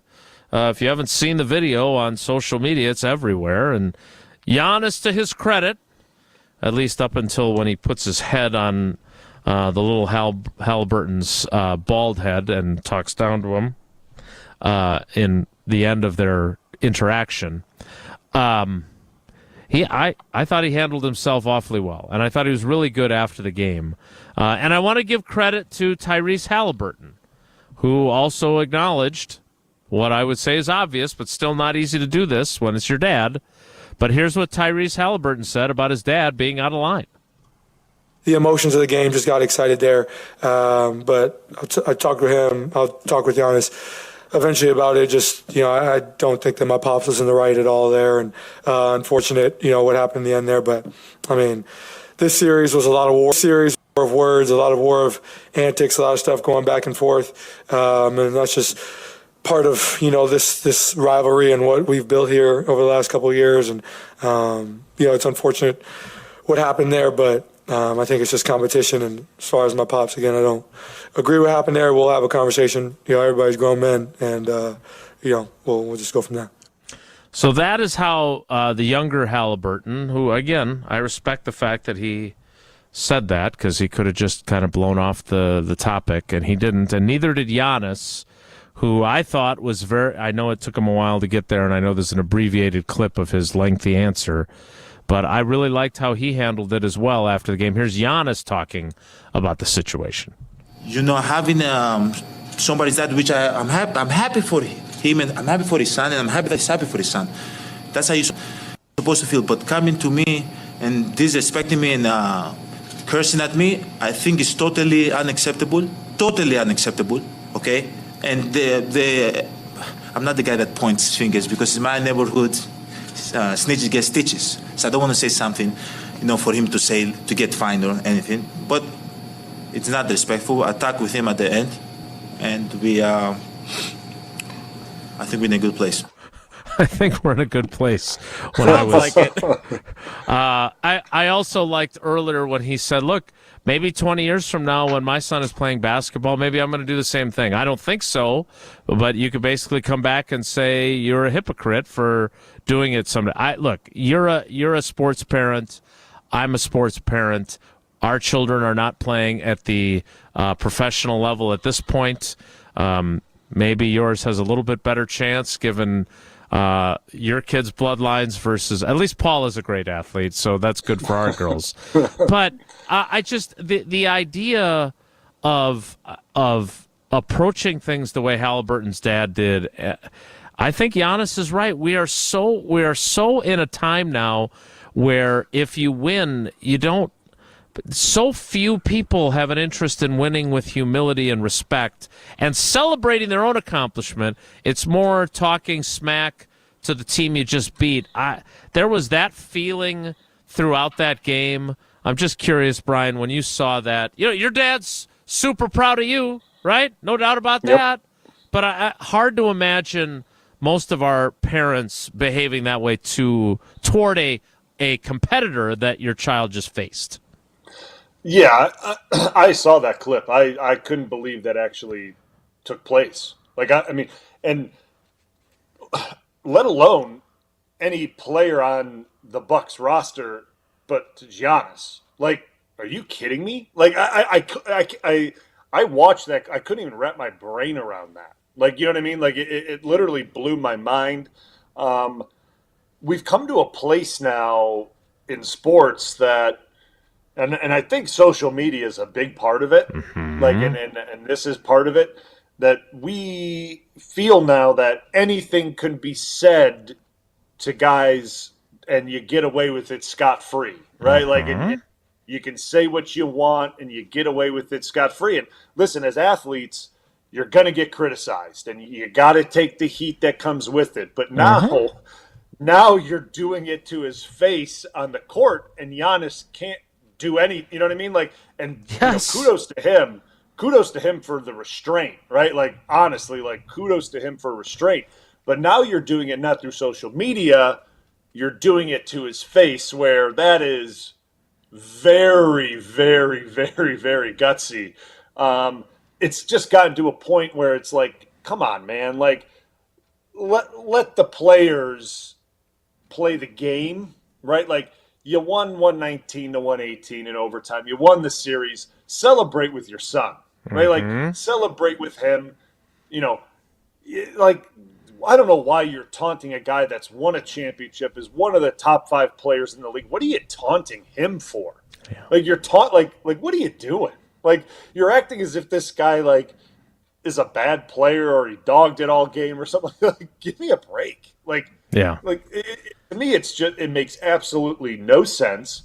And the fact that Giannis actually, like, contained himself blows my mind because, like, you pick someone from maybe the 90s, that looks at something completely different. that looks something completely different, and it goes a completely different route. We'll just put it that way. And Jesse, he had another interaction with one of the Pacers bench players. Did they ever? Yeah. Was there? That was our guy Benedict Mathurin. Was there ever any indication of what happened with that part of it? I never saw any news on that. Mathurin had to miss a game. There was a hard foul at one point earlier in the series, so everyone thought that's what that was all about. There was some. It's a rivalry. These two. It's nationally, I don't think anybody cares, but locally, it is. Those two teams do not like each other. I'll put it this way. Like, I could never imagine myself with my son playing like right now, or as he gets older. Like, after he wins, after he loses, after anything, going up to another opponent that he's playing and talking smack to that opponent. Unless, I will say this, and I'm not perfect by any means, but if, let's say Declan becomes a top-flight basketball player, just because I can use a better example there, okay? I know he's a really good soccer player.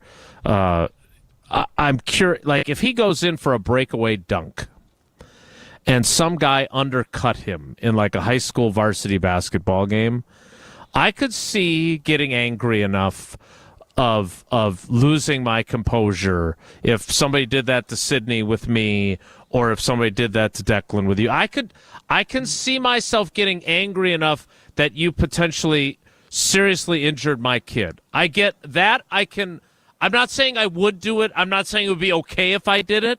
But I can see myself being that upset.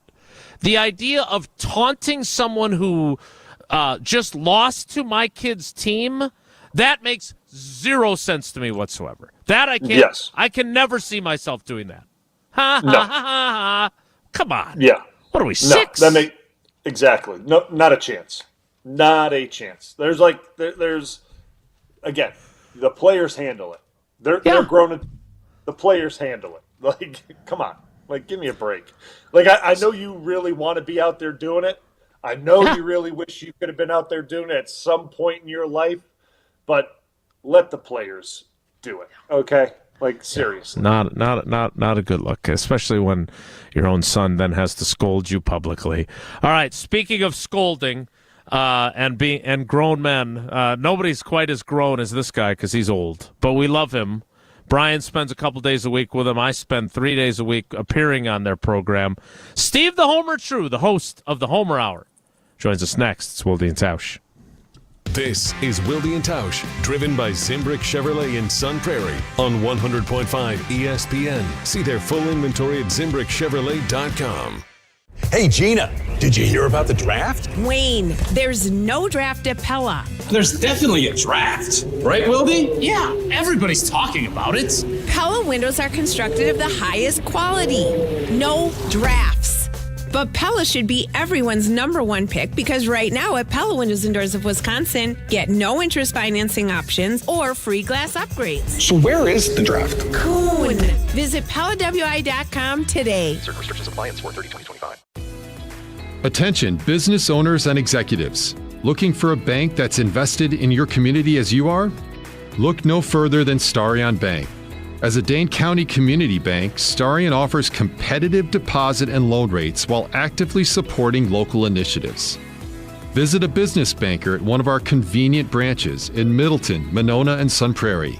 Starion Bank, full-service business banking, lending, and cash management. as clutch of a player to ever play basketball. It's game time on Season 4 of Behind the Bucks on Bucks Plus. This year, I was like, I need to impose myself more on this team. Explore Damian Lillard's journey to becoming a top 75 player in NBA history. That's what really had me feeling like this is going to be great. Behind the Bucks is presented by Gallagher, your trusted insurance broker and H&R benefits consultant. Find Bucks Plus on bucks.com/plus, the Bucks app, and wherever you get podcasts. Mark Tauscher here for Prize Picks, the best place to turn your sports knowledge into cash. With millions of members, Prize Picks has made daily fantasy sports accessible to all. You just pick more or less on at least 2 players for a shot to win up to 2,000 times your cash. Run your game all season long on Prize Picks. Prize Picks is the best place to win cash while watching sports. Join millions of users and sign up today. Cash in on the basketball playoffs with Prize Picks. Don't miss your last chance to add your favorite players from the court to your Prize Picks lineup. Whether it's points, rebounds, assists, take your pick of more or less for your shot to win up to 2,000 times your cash today. Starting with the play-in round, every lineup you make on Prize Picks will enter you in the Takes 2 ticket sweepstakes, which could get you a +1, a VIP trip to the ship. Download the app today and use code WI to get $50 instantly after you play your first $5 lineup. That's code WI to get $50 instantly after you play your first $5 lineup. Prize Picks, run your game. Coors Light presents To Chill or Not to Chill. When your friend skips your favorite song on the playlist. End the friendship. Or choose chill because that song lives rent-free in your head anyway. And you planned ahead by bringing Coors Light to the party. And the sound of that ice-cold can cracking open was music to your ears already. Coors Light. Choose chill. Celebrate responsibly. 2024 Coors Brewing Company, Golden, Colorado. It's time for spring savings at Metro Kia Madison this month. Drive away in the 2025 Kia K4 with financing as low as 2.9% for 48 months, $22.09 cost per thousand borrowed. Or you can upgrade to the luxurious 2025 Kia Sportage with rates as low as 1.9% for 60 months, $17.48 cost per thousand. Hurry, these offers end April 30th. Head to Metro Kia Madison or visit metrokiamadison.com today. Good Karma Brands is proud to be an equal opportunity employer. Our policy is to provide equal opportunity employment, development, and advancement to all current and potential teammates. If you are an organization that maintains a job bank, provides employment information, or gives job referrals, you may request to be placed on the station's mailing list for future career opportunities. To learn more about careers at Good Karma Brands, please email careers@goodkarmabrands.com. We're on the Packers. You still want to see that steady play, that steady improvement, and you didn't get it from Jordan Love? Because we're on Wisconsin sports. That just makes the stakes that much higher this season. Nobody covers the green and gold like 100.5 ESPN.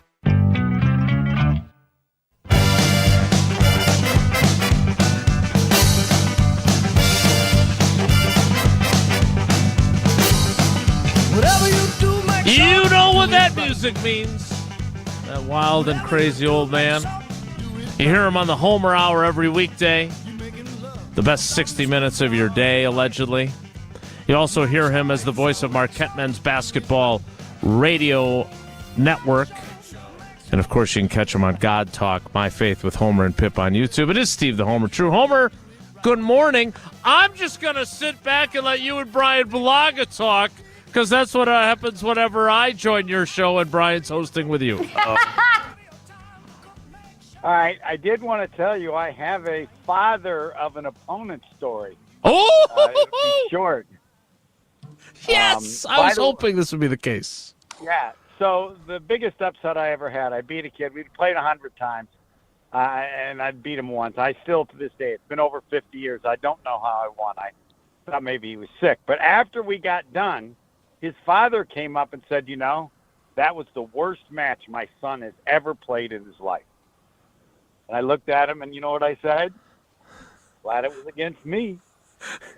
That sounds very much like a Homer comeback, by the way. Well, no, like you think. I mean, I didn't want to have a discussion with him because clearly he was upset at what had happened. I thought, like, you think I don't understand how incredible this is?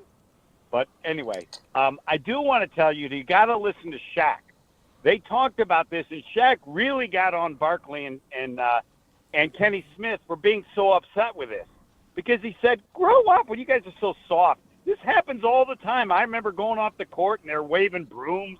You know, he thought this comes with the territory. It always has, and players you just move on and put up with it. Not on the court from an opponent's dad. Well, whatever. His point Jordan's is, dad, Michael Jordan's dad, wasn't on the court talking trash. His point is, you put up with people taking trash all the time. You deal with it. And he was really, and I just want that to be presented as an alternative to saying this stuff has always been going on. I also think that it's a bit inaccurate. The point of which I think Giannis was the most irritated by far was with the player, who I didn't even know who the heck it was. It was you already Benedict or whatever. Benedict Mathurin, That aside, you just listen to Shaq, and Shaq didn't say, you know, like, I'm going to beat him up if I said that. He said, hey, you lose. That's what comes with it. Just walk off the whatever. So that's not. I don't know. Shaq. So wait. I always want to ask Shaq. I mean, I would love to ask Shaq. Shaq, when was the last time someone's dad got in your face when you walked off a court? Like, honestly, like you know what I'm saying? Like, no one ever got in. No parent of a player ever got in Shaq's face when he walked off a basketball court. He wouldn't have known who it was and wouldn't have cared. He would have. Whatever. You lost. Oh, I think a young Shaq would have cared. I think a young Shaq would have cared. I don't want to speak for Shaq. I only remember the first time I saw him in a locker room. He might be a little bit. He was big as a house from the waist up, and he had these skinny legs. I thought, those legs aren't going to make it to your 30s. I wasn't sure where you were going there, so I'm glad you talked about his legs. No, as he got older, Nelly! As he got older, and James Lofton was the same way. James Lofton had these legs that were like 2 inches around from the waist up. He looked like a linebacker. But anyway, I would be curious to see what Shaq would say, but you might want to listen to that as an alternative, because if I said it, you wouldn't listen. But if Shaq says it, maybe you'll listen. So again, and I like to tease you about this because you mention it so often. Obviously, your dad never got in any opponent's face because he was never there to watch you play. Yeah. I am curious, though. Hold on. Let me clarify to my father. I was so selfish, I didn't even notice this. I had a younger brother, 2 years younger, who was so embarrassed by my dad, he banned him from the Little League games. My dad would sit on the bench and root for the pitcher if he threw well, but didn't care or know which team it was. So he's sitting with the parents on our team, and their kid is at the plate and strikes out, and my dad's yelling, "Way to go, pitch!" Like, because he was pitching pretty well, had no con. So my brother said, "Dad, can you never go again?" So the few times he went, he banned him, and so that was the. But I didn't. I was so oblivious to everything. I didn't learn this until after the fact. But anyway, back to this. The discussion about Giannis should be about is he leaving? That's all that matters. So yes, I figured we would get there, especially with you, since you've been warning us. Like Paul Revere writing throughout the colonial America.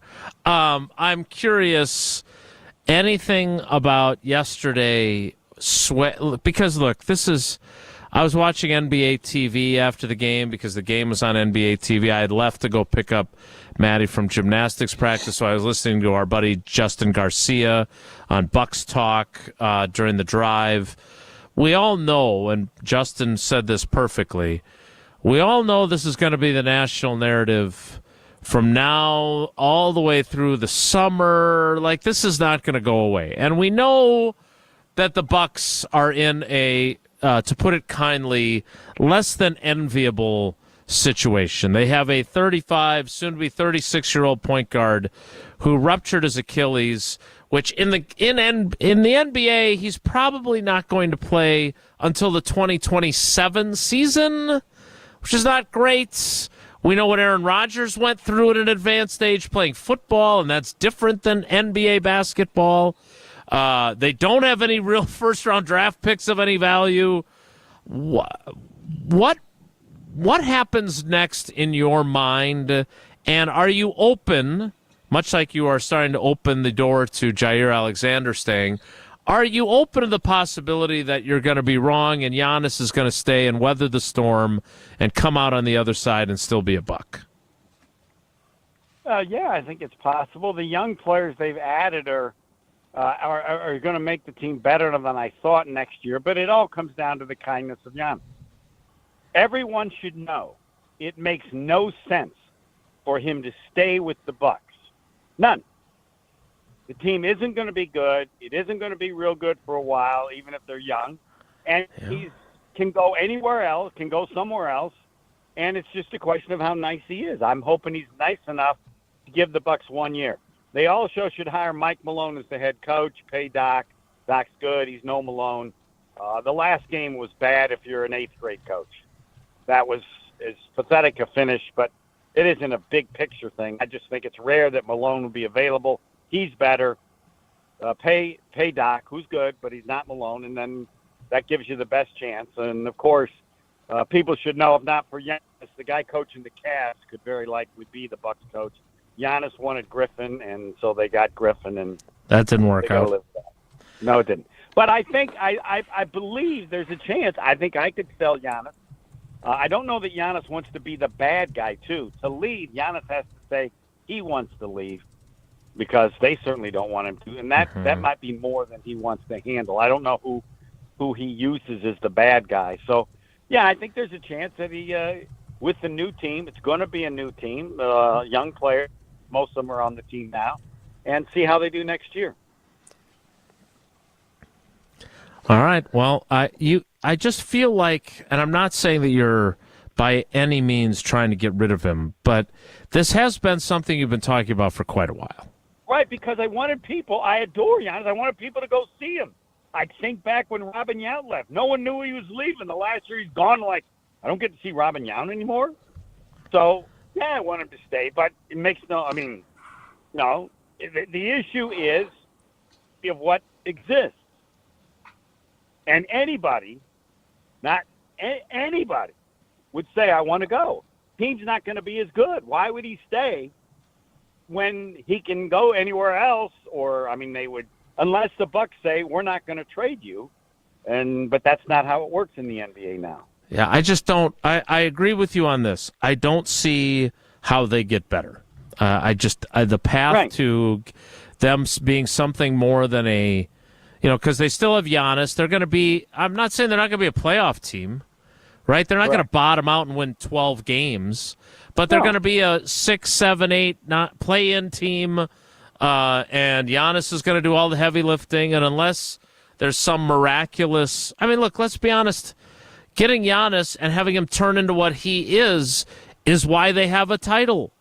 Because when they picked him at 15 or whatever it was, no one knew he was going to become what he became. They need to have that lightning happen again, which is highly unlikely. So I get it, but I don't know. I am still a believer that there's something different about him. And when you say, if I was him, I would go, there's something I can't put my finger on with how he is. No, you can't put your finger on it. He's an incredibly great human being. Yeah. And it's reasonable, both because he's an incredibly great human being, and it might be difficult to say, I want to get out, that even given what you said, a group of young players, some of which he's seen play now, and they've done pretty well, that he'll give it a shot. We'll have this discussion in a year. But, yes, we're all so lucky. How can you not like Giannis? Yeah, I don't. Ask Tyrese Halliburton's dad. All right, last thing. You and I talked at length last night on the Homer Hour about the evolving Jaire Alexander situation. I always give you a hard time because you love to go 0% chance or 100%. That has evolved somewhat per Rob Domofsky's reporting. again, I can't get a straight answer from anyone in the building whether Jaire is at these off-season workouts or not in person. Where do you stand on the likelihood of Jaire Alexander playing for the Green Bay Packers in 2025 now, Homer? I'm about the same. I'm a little higher, maybe 10%. Just on listening to you, people are not talking because they don't want to say the truth. And the truth can be as much as the head coach doesn't want him around. Or I don't know. Or the head coach does and the GM doesn't. Right. There's clearly something there that's serious enough for them not to tell the truth. Because it would be easy to say, hey, it's April. We're hopeful he'll be back. How hard would it be to say that? Yeah, you're right. No one has ever said that. That's true. No, how easy is that? Just what are we saying about Giannis? Hey, we're hopeful he comes back. What do they say about Jaire? Nothing.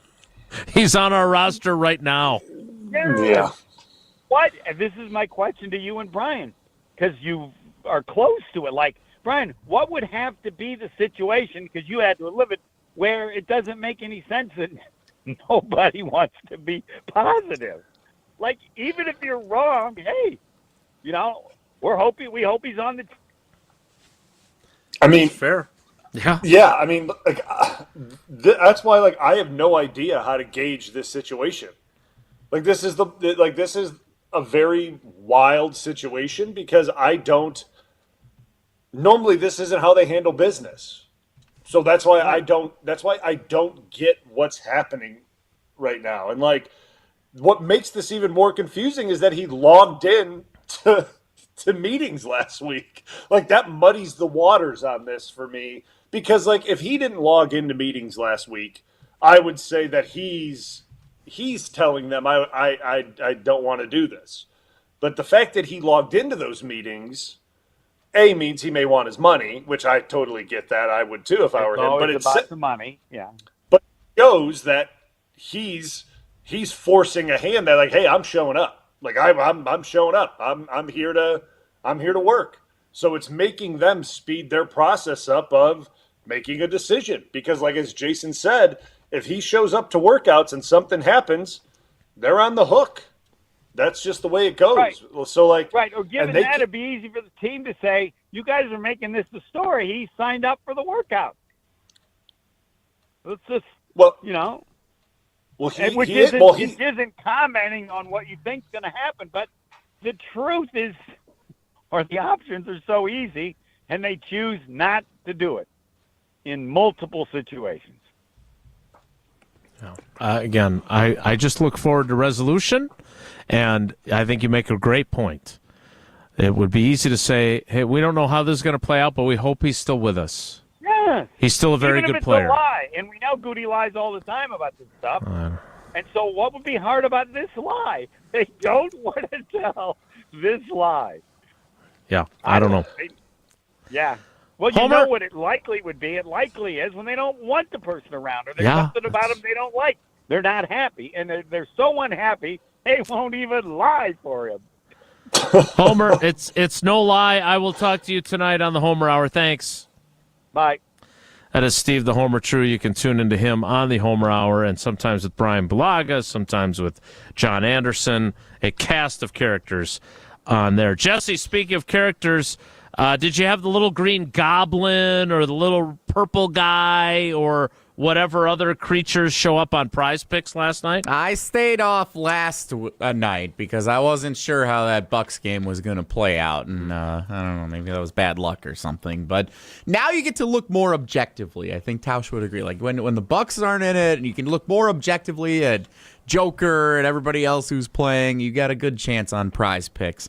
The best place to turn your sports knowledge into cash. With millions of members, Prize Picks has made daily fantasy sports accessible to all. You just pick more or less on at least 2 players for a shot to win up to 2,000 times your cash. Run your game all season long on Prize Picks, the best place to win cash while watching sports. Join millions of users and sign up today. Cash in, of course, on the basketball playoffs and the hockey playoffs, too, with Prize Picks. Don't miss your last chance to add your favorite players from the court to your Prize Picks lineup Points, rebounds, assists, maybe all three. Take your pick of more or less for your shot to win up to 2,000 times your cash today. Of course, it started with the play-in round, and it continues all the way. Every lineup you make on Prize Picks will enter you in the Takes Two Tickets sweepstakes, which could win you and a +1 a VIP trip to the Ship, which you know won't be in Milwaukee. Download the app today. Use code WI to get $50 instantly after you play your first $5 lineup. That's code WI when you get $50 instantly after you play your first $5 lineup. Prize Picks, run your game. Tausch stopped including me in those, Why so did I he wasn't stop ready. doing that? I don't know. Yeah, It's hard to understand why team. Tausch does things. We need to get to a break and get back, talk a little more about Jaire or the Packers or whatever it might be. Next, it's Wilde and Tausch.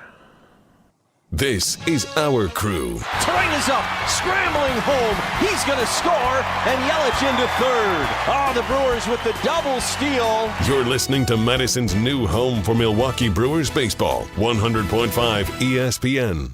Mark Tauscher here for Pizza Hut, where Cheesy Bites Pizza is back right now. For just $13.99, you get a large pizza with 28 pullable, poppable, cheese-filled bites. And even better, it comes with the Ranch Lover's Flight, featuring 3 bold new dips: Ultimate Ranch, Chipotle Ranch, and Pepperoni Ranch. 1 large pizza, 3 dips, endless flavor. Hurry in or order online today at pizzahut.com. Only at Pizza Hut. No one out-pizzas the Hut.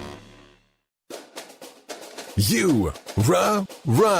Pella Windows and Doors of Wisconsin present your Badger Minute. Here's Pablo Iglesias. This Badger Minute is brought to you by Steinhaffel's Memorial Day Mattress Sale. Save up to $900 on select adjustable base sets, plus get up to $300 in Steinhaffel's cash only at Steinhaffel's. Along with draftees Jack Nelson and Hunter Wohler, 4 more will get their shot to live out a lifelong dream. On the undrafted free agent front, wide receiver Bryson Green signs with the Arizona Cardinals. O-lineman Joe Huber sticking around the Midwest with the Minnesota Vikings. Cornerback R.J. Delancey going Big Apple with the New York Giants. A couple rookie minicamp invites handed out too. Linebacker John Pius on his way to Cleveland. And D-lineman Elijah Hills is Bay Area bound with the 49ers. Best of luck in the league, boys. Make us proud. Don't wait to upgrade your windows and doors, because right now at Pella Windows and Doors of Wisconsin, get 0% financing for up to 6 years. Visit PellaWI.com today. Your first time driving a stick shift. The car, sporty. Your teacher, nervous. You've got this. Just like Associated Bank's got you with Online Activation Zone, so you can easily shift your direct deposits from your old clunker of a bank to Associated Bank in just a few clicks. You've got this with Activation Zone from Associated Bank. See associatedbank.com/checking or ask a banker for details. Member FDIC. ESPN Madison and Zimbrick Honda are celebrating the area's best high school sports stories with the Game Changers of the Month. Follow ESPN Madison on social media to see the teams recognized for making a positive impact in the community. It's the Game Changers of the Month, presented by Zimbrick Honda. You remember the moments from that magical March. Side Decker, it's a 3. Got it! On June 26th, celebrate the squad with Made 'em Believe, a special night with Bo Ryan, Frank Kaminsky, and Sam Decker. Here's Kaminsky, the drop stab. That's his favorite. And the 2. Presented by Bud Light, Michelob Ultra, Potosi Varsity Ale, and Potosi Hard Seltzer. Tickets are on sale now at UWHoops2015.com. Made 'em Believe, June 26th at the Orpheum Theater in Madison.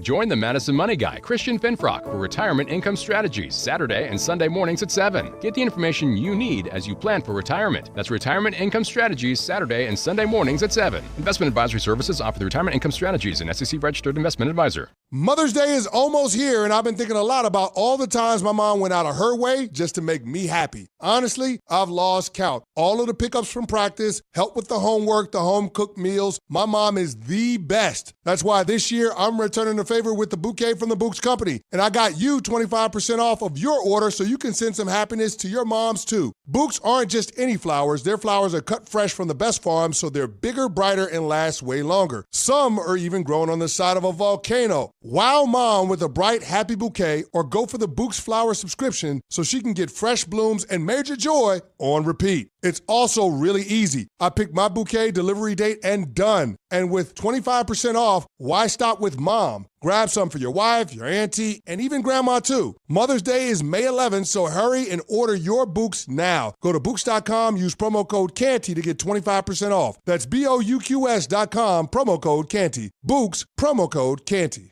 We're on the Packers. The excitement level is super high. Because we're on Wisconsin sports. The expectation game is going to be very high for this young man, too. 100.5 ESPN and the ESPN Wisconsin app.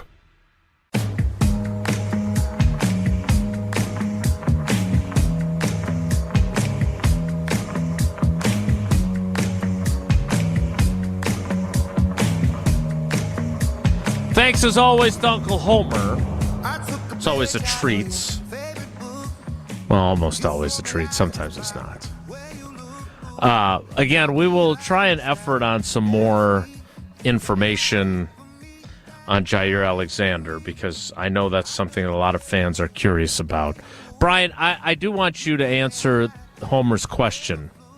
What would the reason be for not publicly saying, hey, we don't know how this is going to work out, but we'd love to have it work out so Jaire is still on our team? It's interesting. I can't believe I'm saying this, but Homer made a really good point. Yeah, he did. The only thing, the only thing that I can conjure in my head is that they feel like they've said that by saying, like, he's on the roster, he's on the team. Like, what do you mean? Like, we're saying he's on the team. Like, that's what we're right. That's what we're saying. Like, he's part of this team. Like, what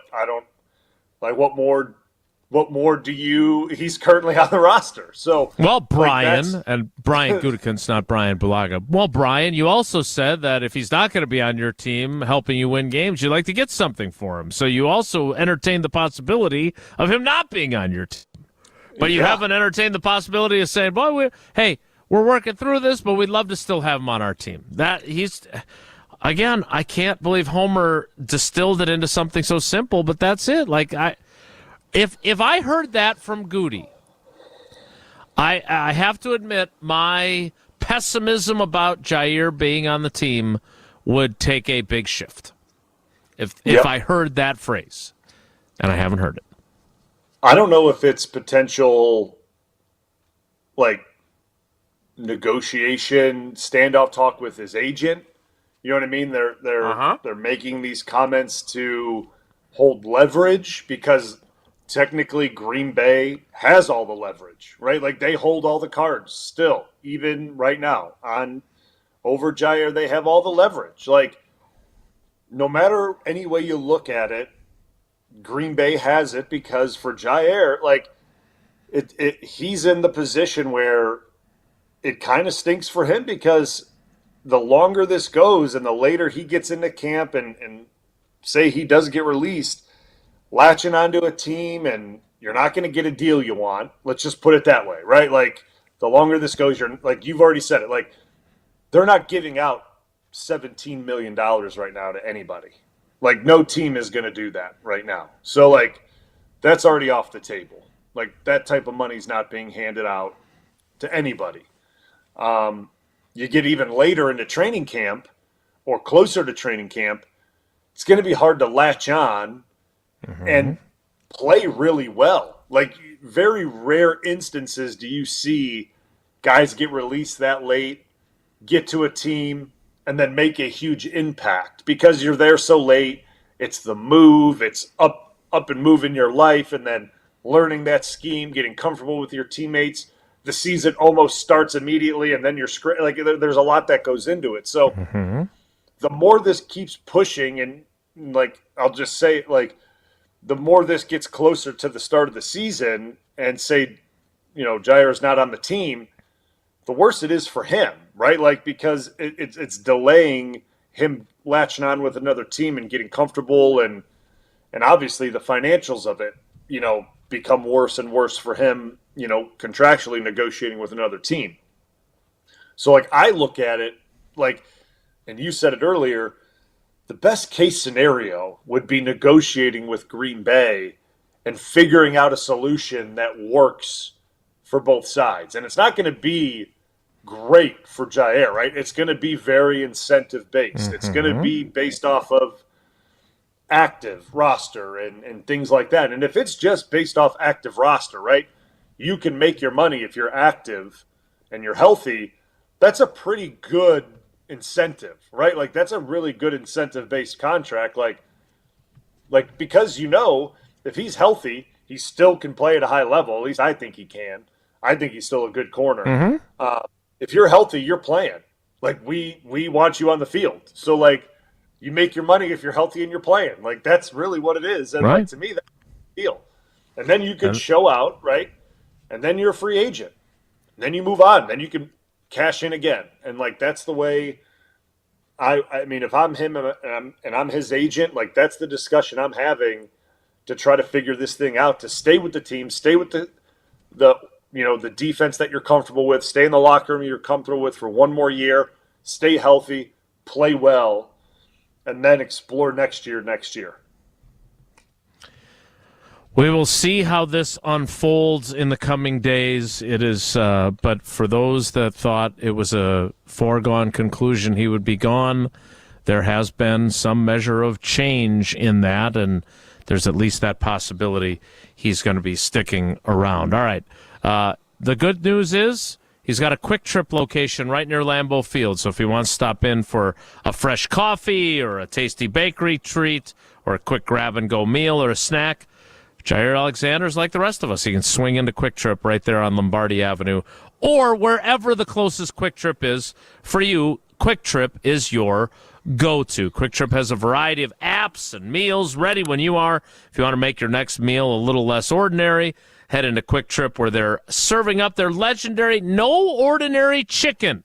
Juicy chicken tenders or boneless wings that are hand-breaded, fried to perfection, and ready to go. Or grab Quick Trip's crispy chicken sandwich, perfect for a quick bite. Plus, they've got 8-piece fried chicken meals that feed the whole crew, but if you know that's not what you're looking for, there's always going to be a different deal going on, such as Quickery white bread for just 99 cents a loaf, Kitchen Cravings boneless pork loin chops for 99 cents, and of course the Quickery Bratwurst 5 for $2.99. Fuel your day with quality taste. Quick Trip is your one stop for variety, quality, and fast service. Gas, free air for your tires, clean restrooms, and ATMs. Quick Trip has you covered to make your time on the road as easy as can be. So download the Quick Trip Rewards app and take advantage of all Quick Trip has to offer. Quick rewards on every visit, plus you can order ahead for pickup or curbside delivery. Quick Trip. We'll see you next time. We'll see you in the 11 o'clock hour, which will start in 2 minutes, so stick around. Don't go anywhere. Another hour of Wilde and Tausch, presented by Pella Windows and Doors of Wisconsin, is coming up next on ESPN Wisconsin and the ESPN Wisconsin app. Mark Tauscher here to tell you a little bit more about Everlight Solar. We all know that electricity costs are on the rise. That's why you need to talk to my friends over at Everlight Solar. Their local team here in Madison is here to keep it simple. From your no-cost consultation to solar panel installation, the team at Everlight Solar will be with you every step of the way. Not only will they help you save money, but by switching to solar, you're also helping save the planet. Everlight Solar, a proud partner of Wisconsin Athletics. Check them out at everlightsolar.com. Hey, this is former Badger Brad Norton. 9 minutes of fake. Great call and great execution. You're listening to a Good Karma Brands radio station, 100.5 ESPN, WTLX, Monona, Madison. Broadcasting live from the Everlight Solar Studio, this is your Metro Kia of Madison Sports Center. Good morning, Madison and streamers everywhere. I'm Jesse Nelson, Sports Center, brought to you by Elkhart Lake, Wisconsin's Road America, the Spring Vintage Weekend Series, coming up May 16th through the 18th. Get your tickets today and check out the full season schedule at roadamerica.com. You'll have plenty of time to check out Road America because there won't be any Bucks games in May and June. Bucks are donezo, falling in 5 games to the Indiana Pacers, 119-118, the final in overtime last night. An excruciating loss for the Bucks, who led by 6 with 40 seconds left. Also had a lead near the end of regulation that they failed to maintain. After the game, Giannis asked already about his future and if he can win another title in Milwaukee. Look, I'm not going to do this. I'm not going to do this. I know how this is going to, whatever I say, I know how it's going to translate. I'm not. I don't know, man. I wish I was still playing. I wish I was still like competing and going back to Milwaukee. I don't know. That's Giannis after the game. Reactions continuing all day long here on Madison's home of the Bucks, 100.5 ESPN. Brewers 7-2 winners over the White Sox last night. Game 2 of the 3-game set tonight, 6:40 first pitch. Metro Kia of Madison, Madison's trusted Kia dealer. Stop into Metro Kia on the east side of Madison or metrokiaofmadison.com.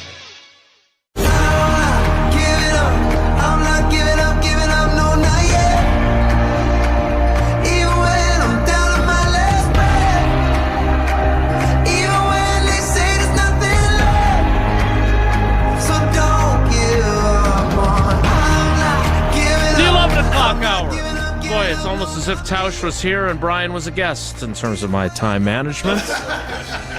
Begins now. I do want, obviously we did a fun thing, you and I, and Tausch blew us off, but I'm not going to bring that up, although I guess I just did, at the Tundra Trio. But we also spent some time with Matt LaFleur, talked to him for about a half hour, causing quite the bottleneck as we were doing our interviews at the Tundra Trio and the walkway behind us. You're proud of the bottleneck, aren't you? I am. Well, I didn't expect. I walked over to the fence then, and there was several Green Bay police officers authoritatively telling people to move it or lose it. So I was that caught me by surprise. I'll just say that. Move along. Yeah, it was a little more urgent than that. We have heard from the NFL. You need to move it here. There's a corridor. There's a walkway. This is not a stoppage area. So, hey, Matt LaFleur's popular. He's got great hair. Handsome guy. Lots to say, including him talking about Jordan Love's growth and where he's at as a quarterback. Now, again, if you want to hear the whole interview in its entirety, it is on the ESPN Wisconsin app right now. We're going to play some clips throughout the week. But I would love for you to listen to the whole thing. And so you can do that on the ESPN Wisconsin app. In the interim, here he is talking about Jordan Love's growth. Where is he in his development? You're a quarterback guy, so you know the position. Where is he in the process? What are you expecting from him this year? Kind of give us a glimpse into year 3 of him as a starter. I think there's a lot of things that he did extremely well last year, and most importantly, I mean, he was fighting some real injuries and battled through. And the thing I love about Jordan is he is steady, and he's never too high, never too low.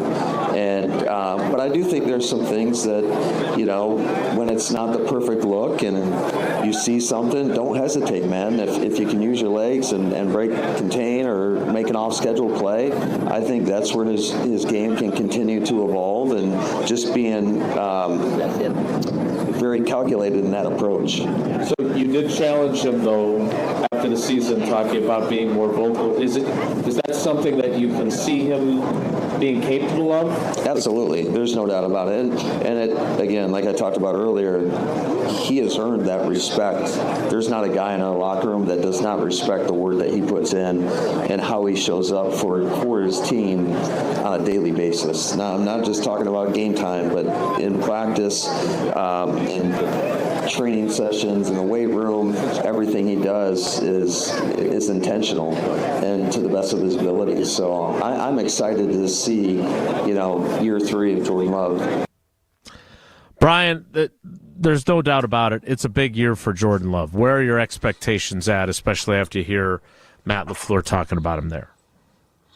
Yeah, I mean, I think my expectations are pretty high for him, right? Like, I think year 3,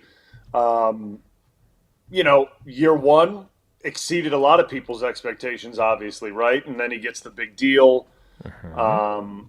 Kind of an up and down year. Obviously, Matt said that with the injuries. He did obviously battle through some things there, right? And obviously early on, some of the turnovers, then the injuries came. I think he cleaned some of that up, and then he kind of, he steadied the ship and he played some really good football. Then overall, the team struggled a little bit at the end, and that kind of, leveled off. And then how the team ended overall just didn't look good at the end, right? I mean, I think we could all say that. But my expectations for him in year 3 are high, right? Like, this is kind of that year that he takes that massive step. He puts year 1 and 2 together. He learns from those 2 years.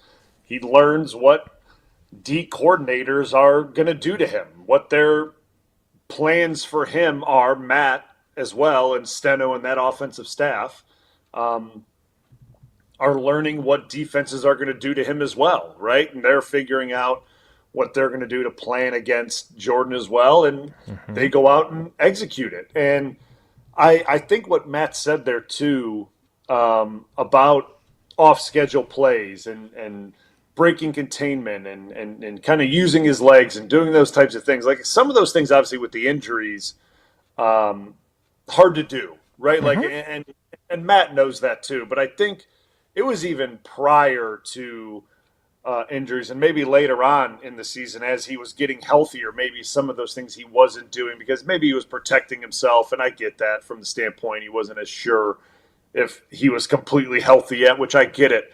But you want to see that part of his game again, like you kind of saw in year 1, right? Where he was doing those types of things. So I expect him to get back to that style of play while also learning from year 2 of protecting the ball, right? Like kind of learning from those mistakes and not thinking I'm going to fit the ball in every single window and making calculated risks and doing those things. And I'm not saying – because what that sounds like to me, that sounds like Aaron, because that's the stuff that Aaron did. Aaron broke containment. He made calculated risks. He ran the ball when he had to. But, like, that's just called good quarterback play, right? Like, that's smart quarterback play.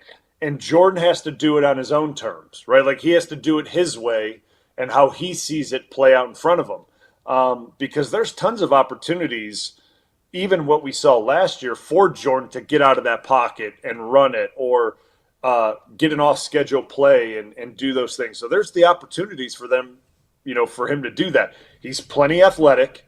He has the arm to make those off-schedule, throws and do those types of things. So it's all out there for him. It's just now off-season of being healthy, getting healthy, off-season of studying, like I said, of what defenses are going to do to him.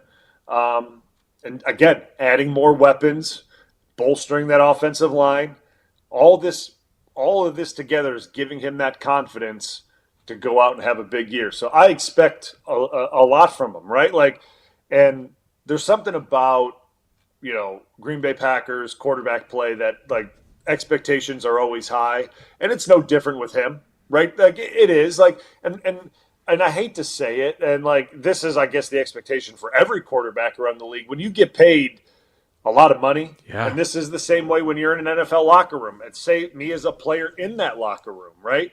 I get he's my quarterback, I get he's my leader, and he is a guy in the locker room. But when you're the highest paid guy in the locker room, there's an expectation, right? Like you got to be one of the top performers in the locker room. That's the nature of this business, right? Like you need your top guys to play like top guys, right? And I've always said it. There's like a tier system to this thing, right? Like, and it has to, like, you need your worker bees to play like your worker guys. Like it needs to be your core guys, and then you need to have your mid-level superstars. They need to have your superstars. Your superstars need to perform like superstars, and like that's the Jordan Love, that's the McKinney, that's the Jacobs. Like those guys need to perform like superstars. So like, I expect Jordan Love to be able to do that. I think he can do that. It's just a matter of him going out there and having that confidence and going out there and doing it. So I expect him to have a big year. I really do. I know people may say, well, we should have had it last year. Listen, I also said last year, be prepared for potential bumps in the road, right? There's always course correction in year 2, right? There could be a big year 2 jump, but he's not a normal year 2 jump guy, right? Like we're talking year 2 jump from rookie year to like second year, right? Like how I always experienced it, my personal self, my rookie year to my second year, I felt so much better in my second year as a starter compared to my rookie year. This is different for quarterback play, right? Like he's been in the league for a while, got his first year starting, got a big deal, got the reins of this thing, got a little more freedom with it. It was a little up and down, okay? Like, so it's different. Every situation's different, but I still expect him to play at a high level this year, because I think he can. I really do. And as good as their run game was and as good as their defense was, they do need him to play better than he did last year. There's no denying that. All right, if you didn't get to hear the entirety of that interview on the ESPN Wisconsin app, what are you waiting for? Time to download it now. It's free. It's fully customizable. It's easy. It's everything you need to listen to all your favorite shows, all your favorite interviews, live listening, show replays, exclusive content. It's all on the all-new ESPN Wisconsin app. You know what we love to say? Your state, your teams, your ESPN. The Wisconsin sports fans' best way to stay in touch with their favorite ESPN Wisconsin shows and keep up with their favorite teams. Find the new ESPN Wisconsin app in the Apple and Android app stores. More with Bryan Bulaga, our cousin sub of the day. It's Wilde and Tausch. This is Wilde and Tausch, presented by Pella Windows and Doors of Wisconsin. Call Gina Della from Pella today, 855-PELLA-WI, and online at PellaWI.com/radio. Mark Tauscher here for Pizza Hut, a place I've loved going back to the days when I was a kid participating in their legendary Book It program. Man, I loved Pizza Hut back then, and I love creating new Pizza Hut memories with my family now. And right now, Cheesy Bites Pizza is back at Pizza Hut. For just $13.99, you can get a large pizza with 28 pullable, poppable, cheese-filled bites. And even better, it comes with the Ranch Lover's Flight, featuring 3 bold new dips: Ultimate Ranch, Chipotle Ranch, and Pepperoni Ranch. That's a lot of ranch. 1 large pizza, 3 dips, endless flavor. Ready to dip into deliciousness? Well, hurry in or order online today at pizzahut.com. And remember, no one out-pizzas the Hut. The Milwaukee Brewers, the Chicago White Sox. Collins, a fly ball deep left field. This one's back at the track.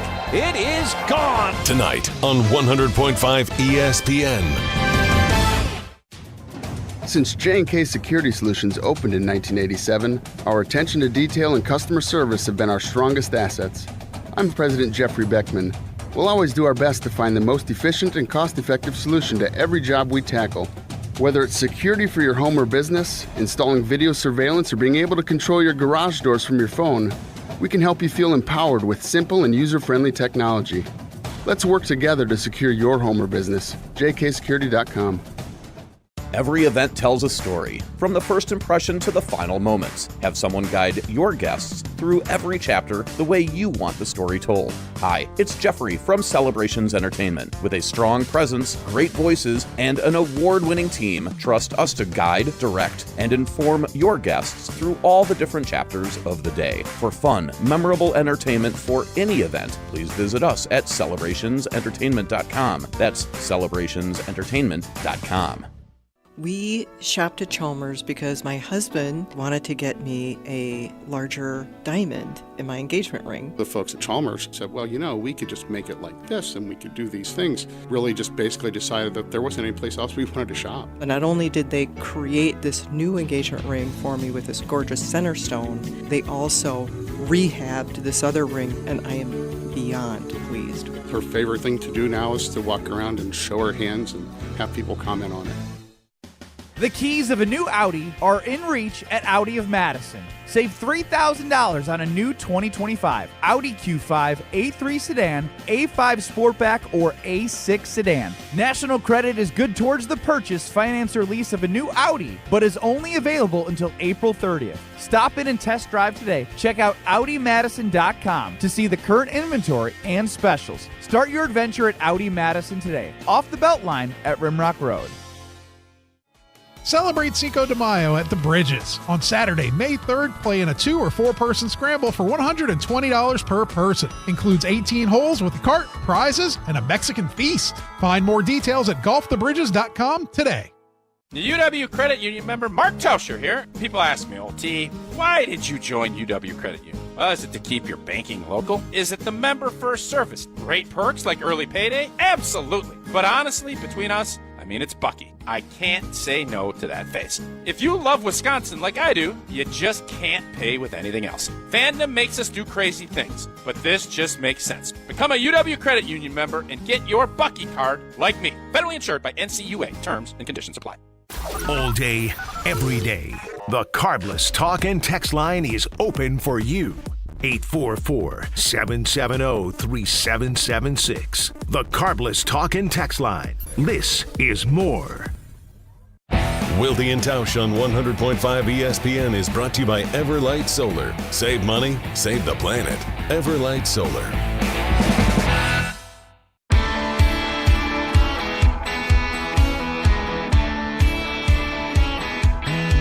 He's got a Chevrolet that don't always run and the radio never turns down. He's got a pedigree. Bryan Bulaga is our cousin sub of the day. It's Wilde and Tausch. All right, Brian, I just got this from the team. The schedule for the off-season program, which is obviously underway. The rookie camp is going to be Friday, Saturday for us. So we look forward to that. But then OTAs, there's only 6 of them instead of the normal number. And then there's a mandatory minicamp. Now, again, I don't want to paint you as one of those old curmudgeonly, old school players. But back in my day, exactly, I walked uphill both ways in the 2 snow. days. No McCarthy was shoes. running us. But here's the thing, and I say this, and again, I am not an NFL coach. It goes without saying. But I do believe in development, whether you're a youth soccer player or basketball player or tennis, whatever you play. It's all about improvement and growing and getting better. And when you get to the NFL, honing your craft. And look, I get it. Guys want time on their own. They've got their own workout regimens at their various facilities around the country. I get all of that. But I've always felt, from covering the team and certainly being older school because of the era that I've covered, that there's incredible value in the off-season program. And Matt LaFleur pointing out that the season's going to start earlier because of when Labor Day falls and all these other things. But the idea that a team that is perpetually young is going to have essentially 3 fewer OTA practices, and that I think Matt said that 28 out of the 32 teams, I think, are following the same protocol. How important was the offseason program to you? And especially when you have a young team, is this is less than ideal, is it not? I find that very, very odd, just simply because the team is young, right? And just hearing Matt talk, when you asked him about having a young team and how he's had to do things differently compared to when he first got to town and he had the veteran team, right? And it was funny hearing him talk because he said when he had that veteran team, there just wasn't as much that he had to do from a practice standpoint and things that, because certain things just got taken care of because guys just did things. Right? I mean, it's hard to explain because as veteran players, there's just certain things that we just took care of, right? Like, there's certain preparation things, there's certain install things, there's certain things that we see in meetings that we bring to coaches' attention that, as much as these guys work, every now and again, they may miss something, right? Like they may just, they don't see something and we bring it to their attention. They see like, oh my gosh, and they correct it. And and you move on with life, right? And when you have a younger team that may not have those reps under their belt or visually they're not able to, I don't know, maybe they just don't communicate that as well. Like that's on the coaches to kind of see those things and to correct those things. And you get that from repping that out on the field, right? You see that from watching a bunch of tape with them and going over that with them over and over and over again. So to have a few less practices and OTAs, it's a little, I understand where he's come from that the season starts earlier, but it's just a little, a little confusing because like I always looked at OTAs. I get it. Like OTAs, there's benefits to it. I always looked at the benefits was a time, between obviously, the off season and the off season program and camp to kick rust off. refresh yourself with the fundamentals. You've said that before, refresh yourself with the offense, the scheme, just so that when you hit training camp, there's no like downtime of like refreshing yourself with the scheme. It's just like, okay, I get the pads on and I'm going. Like I'm not relearning this offense again. It's like already ingrained in my brain. I picked it up already during OTAs. Now it's just like getting that break-in period with pads on and like getting that feeling going again, and we're off and running. So you take away some of these OTAs now, and that carries now back into, training camp now. Now that you carry some of that now into training camp. So because when you go in OTAs, like you install it like you do during training camp. So like you go through the full install of the offense like you would in training camp. So now you're taking 3 days away. So now you're trying to cram all this in 3 less days. And listen, you may think that, there can't be that much. There is that much. There is that much. And you got young guys that you want to teach this to properly, and you don't want to cram it all in. Like you want to be able to go over it properly. If there's screw ups one day, you want to be able to redo it the next day, and and be able to teach it properly to a young team. And to me, if you're trying to like get it all in, and it just it feels like rushing a little bit, right? Like you're rushing it in a little bit. So they can do it. Obviously, it's not like they can't get it done. It can be done. I'm envious of it that they got 3 less OTAs. I'm not going to sit here and say I'm not envious of it, because, like, listen, if I was in my 8th year, I'd be loving it. I think it'd be great. But I looked at, if I were in my like 3rd or 4th year, I would be. I mean, it would be like I would be from a standpoint of development just for myself. I need the work. I need the work because like I was at no point near. I mean, I was never a finished product, but like I use those reps for good. Like those were good reps for me to just like, because you watch that tape, like that's good tape to watch, like because you develop bad habits over the off season. Like you just do. You develop bad habits. You do dumb things, and you watch that to get rid of that to get going during training camp. So like, I don't know. It's the NFL's ever changing. And this is just another part of it. It's just another part of it. Yeah, you can on one side say it's only 3 days, but on the other side you can say it's only 3 more days of work that you'd be getting, and there's value in that. All right, we'll get to Whoa Nelly coming up next. After I tell you that just like a great team needs great protection from great offensive linemen, American Family Insurance knows that your family needs it too. That's why they make life better by protecting your dreams with the right home and auto policies. So insure carefully, dream fearlessly. American Family Insurance. Get a quote or find an agent at amfam.com. American Family Mutual Insurance Company, SI, and its operating company, 6000 American Parkway, Madison, Wisconsin. Whoa Nelly is next. It's Wilde and Tausch. This is Wilde and Tausch, driven by Zimbrick Chevrolet in Sun Prairie on 100.5 ESPN. See their full inventory at ZimbrickChevrolet.com. Mark Tauscher here for Zimbrick Chevrolet, the name you can trust. There's nothing like a great summer road trip. And whether you're traveling around the state or around the country, it's the time of year to start thinking about your plans to hit the road for a new adventure in the coming months. And with all the things to consider, what to do, how to get there, where you'll stay, the absolute last thing you want to worry about for a summer road trip is car trouble. Make sure your vehicle is ready to take on every potential challenge thanks to the fantastic service team at Zimbrick Chevrolet in Sun Prairie. Get a tune-up, check the battery, check your tires, change the oil, and make sure all the inner workings of your vehicle are in tip-top shape so you can focus on fun and not finding maintenance help during your summer road trip this year. Call Zimbrick Chevrolet to schedule an appointment with their incredible service team or check out their services and schedule an appointment online at ZimbrickChevrolet.com. Zimbrick Chevrolet on Main Street in Sun Prairie. The name you can trust. It's time for the Milwaukee Basketball Report on 100.5 ESPN. Lillard's going to tee up a three, and he splashes it through for the left wing.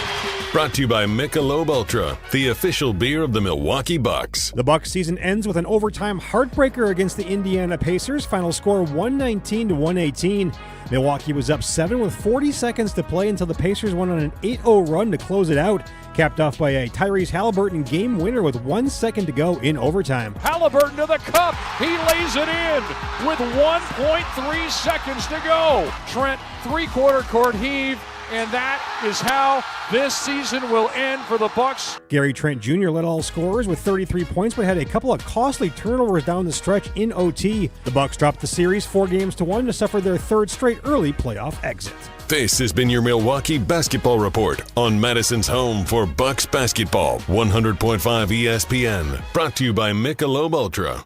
ESPN Wisconsin's Bryan Bulaga here from my new friends at Surfside. There's only one thing better than Surfside and golf, and that's Surfside iced teas and lemonade plus vodka on the golf course. This golf season, there's no better drink to enjoy on the golf course. Surfside is light, refreshing, and made with real vodka and real brewed tea. Plus, there's only 100 calories, 2 grams of sugar, and 0 bubbles. That's right, no carbonation. Cheers to hitting the fairway, and cheers to Surfside. It's tea time. Must be 21. Please drink responsibly. If you're looking for a special piece of jewelry for any occasion, Condon Jewelers is always there for you. Condon Jewelers has the best selection of jewelry you'll ever find and guaranteed to have the lowest prices in the Madison area. Free shipping is always available. Visit CondonJeweler.com or call 241-3406 and ask for Jim, the owner, who's at the store every day. Shop locally. Condon Jewelers, the jeweler on the east side, the jeweler on your side. Looking to join an international quality golf club right here in Madison? Discover TPC Wisconsin, an instant classic in the heart of the Midwest. With a course co-designed by Steve Stricker and PGA Tour Designs, it's the 13th and newest TPC Network golf club in the world. Other high-quality amenities include a short game practice area, athletic performance center, and meeting and dining facilities, plus membership benefits that reach around the globe. Schedule a tour at tpcwisconsin.com and start your journey to a lifetime of priceless golf. Hey, Gina, did you hear about the draft? Wayne, there's no draft at Pella. There's definitely a draft. Right, Wilde? Yeah, everybody's talking about it. Pella windows are constructed of the highest quality. No drafts. But Pella should be everyone's number one pick because right now at Pella Windows and Doors of Wisconsin, get no interest financing options or free glass upgrades. So where is the draft? Coon. Visit PellaWI.com today. Certain restrictions apply in sport 30-2025. We're on the Packers. Dude, he was honest. He had options. Because we're on Wisconsin sports. He had other players he liked. He had multiple trade offers, and yet he chose Matthew Golden. Nobody covers the green and gold like 100.5 ESPN.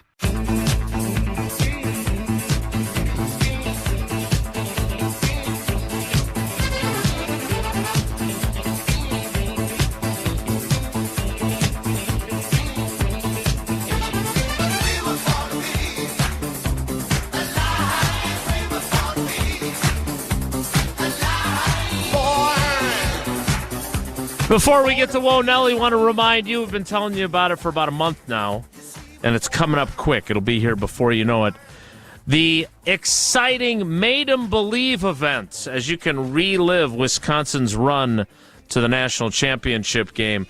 It is June 26th. You can join Frank Kaminsky, Sam Decker, Bo Ryan, Ben Brust, an intimate night at the Orpheum Theater, again on June 26th in Madison, to celebrate the 10-year anniversary of that team. Tickets are on sale right now at uwhoops2015.com. That's uwhoops2015.com. Made 'em Believe, June 26th at the Orpheum Theater in Madison. Time now, I believe, for Whoa Nelly. If the topic is good, the guys discuss. Just the other morning I had breakfast at Tracy Rocco's house. His mama brought out 15 flapjacks. He said, Mama, take back 5 of them flapjacks. I gotta stay hungry for the Crimson Tide. But if it's not, the show must go on.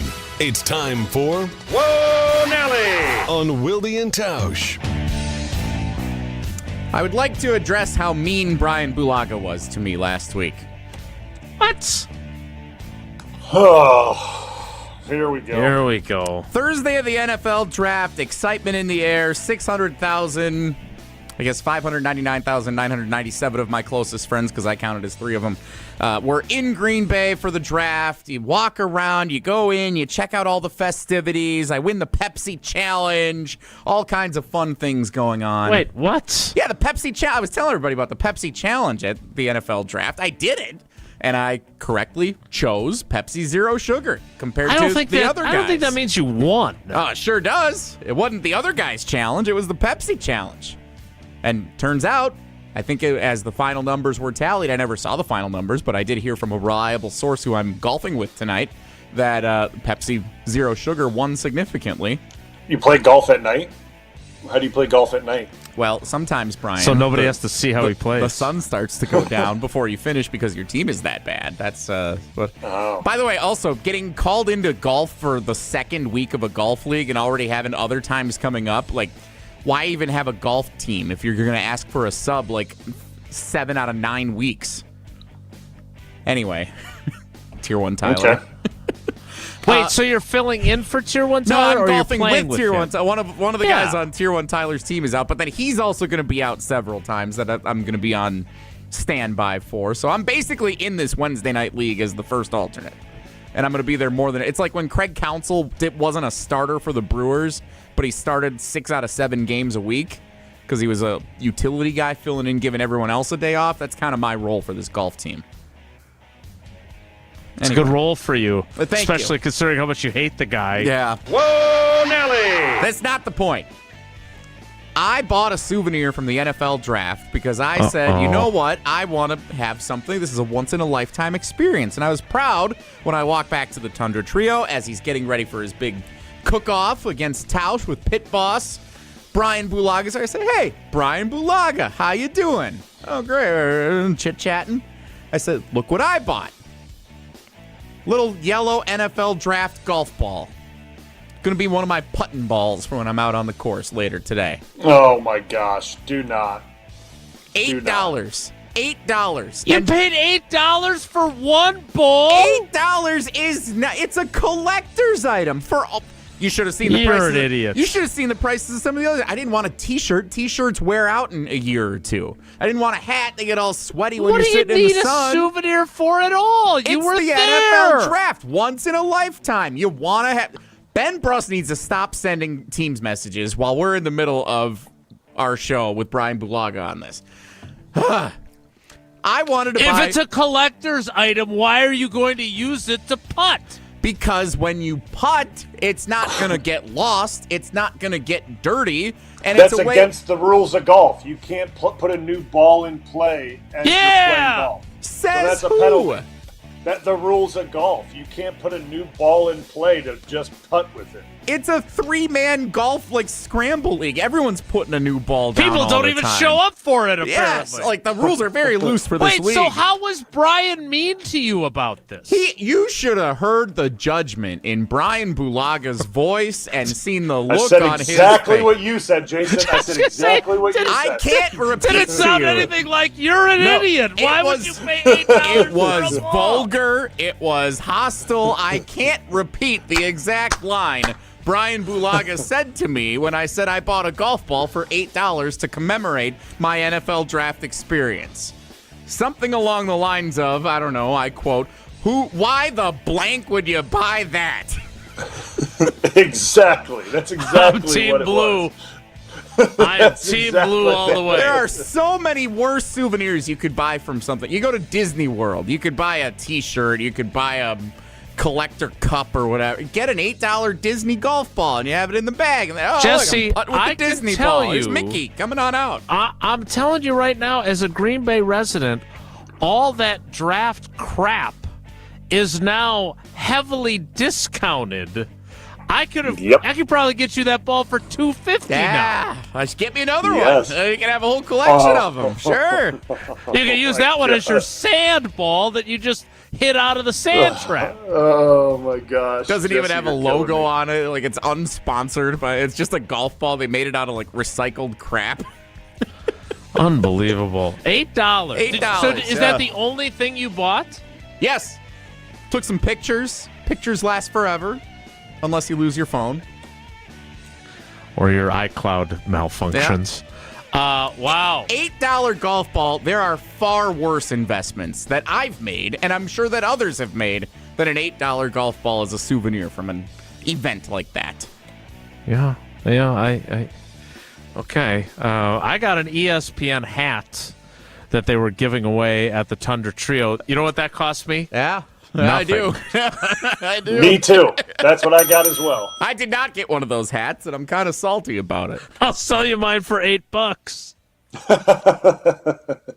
I'll give you $8 for the hat and another golf ball. How about that? I will keep my eye out for another golf ball just for you, because that's the kind of friend I am. All right, we need to wrap things up, but before we can, you need to tell us, as Mark Tauscher, of your love of Coors Light. Mark Tauscher here for the Blue Mountains of cold, refreshing Coors Light. Whether you're tailgating pregame, enjoying your experience during the game, celebrating a big win after the game, golfing with Tier 1 Tyler, or you just need a moment to chill. That's Tausch saying that. Crack open a Rocky Mountain cold Coors Light. Coors Light brewed with a 3-step cold process, cold lagered, cold filtered, and cold packaged, so it's actually made to chill. The mountains on Coors Light's cold activated bottles and cans turn blue when chilled to perfection, which besides the refreshing taste is my, Mark Tauscher's, favorite thing about drinking Coors Light. Refreshingly cold and only 102 calories, Coors Light is made to chill. Celebrate responsibly. Coors Brewing Company,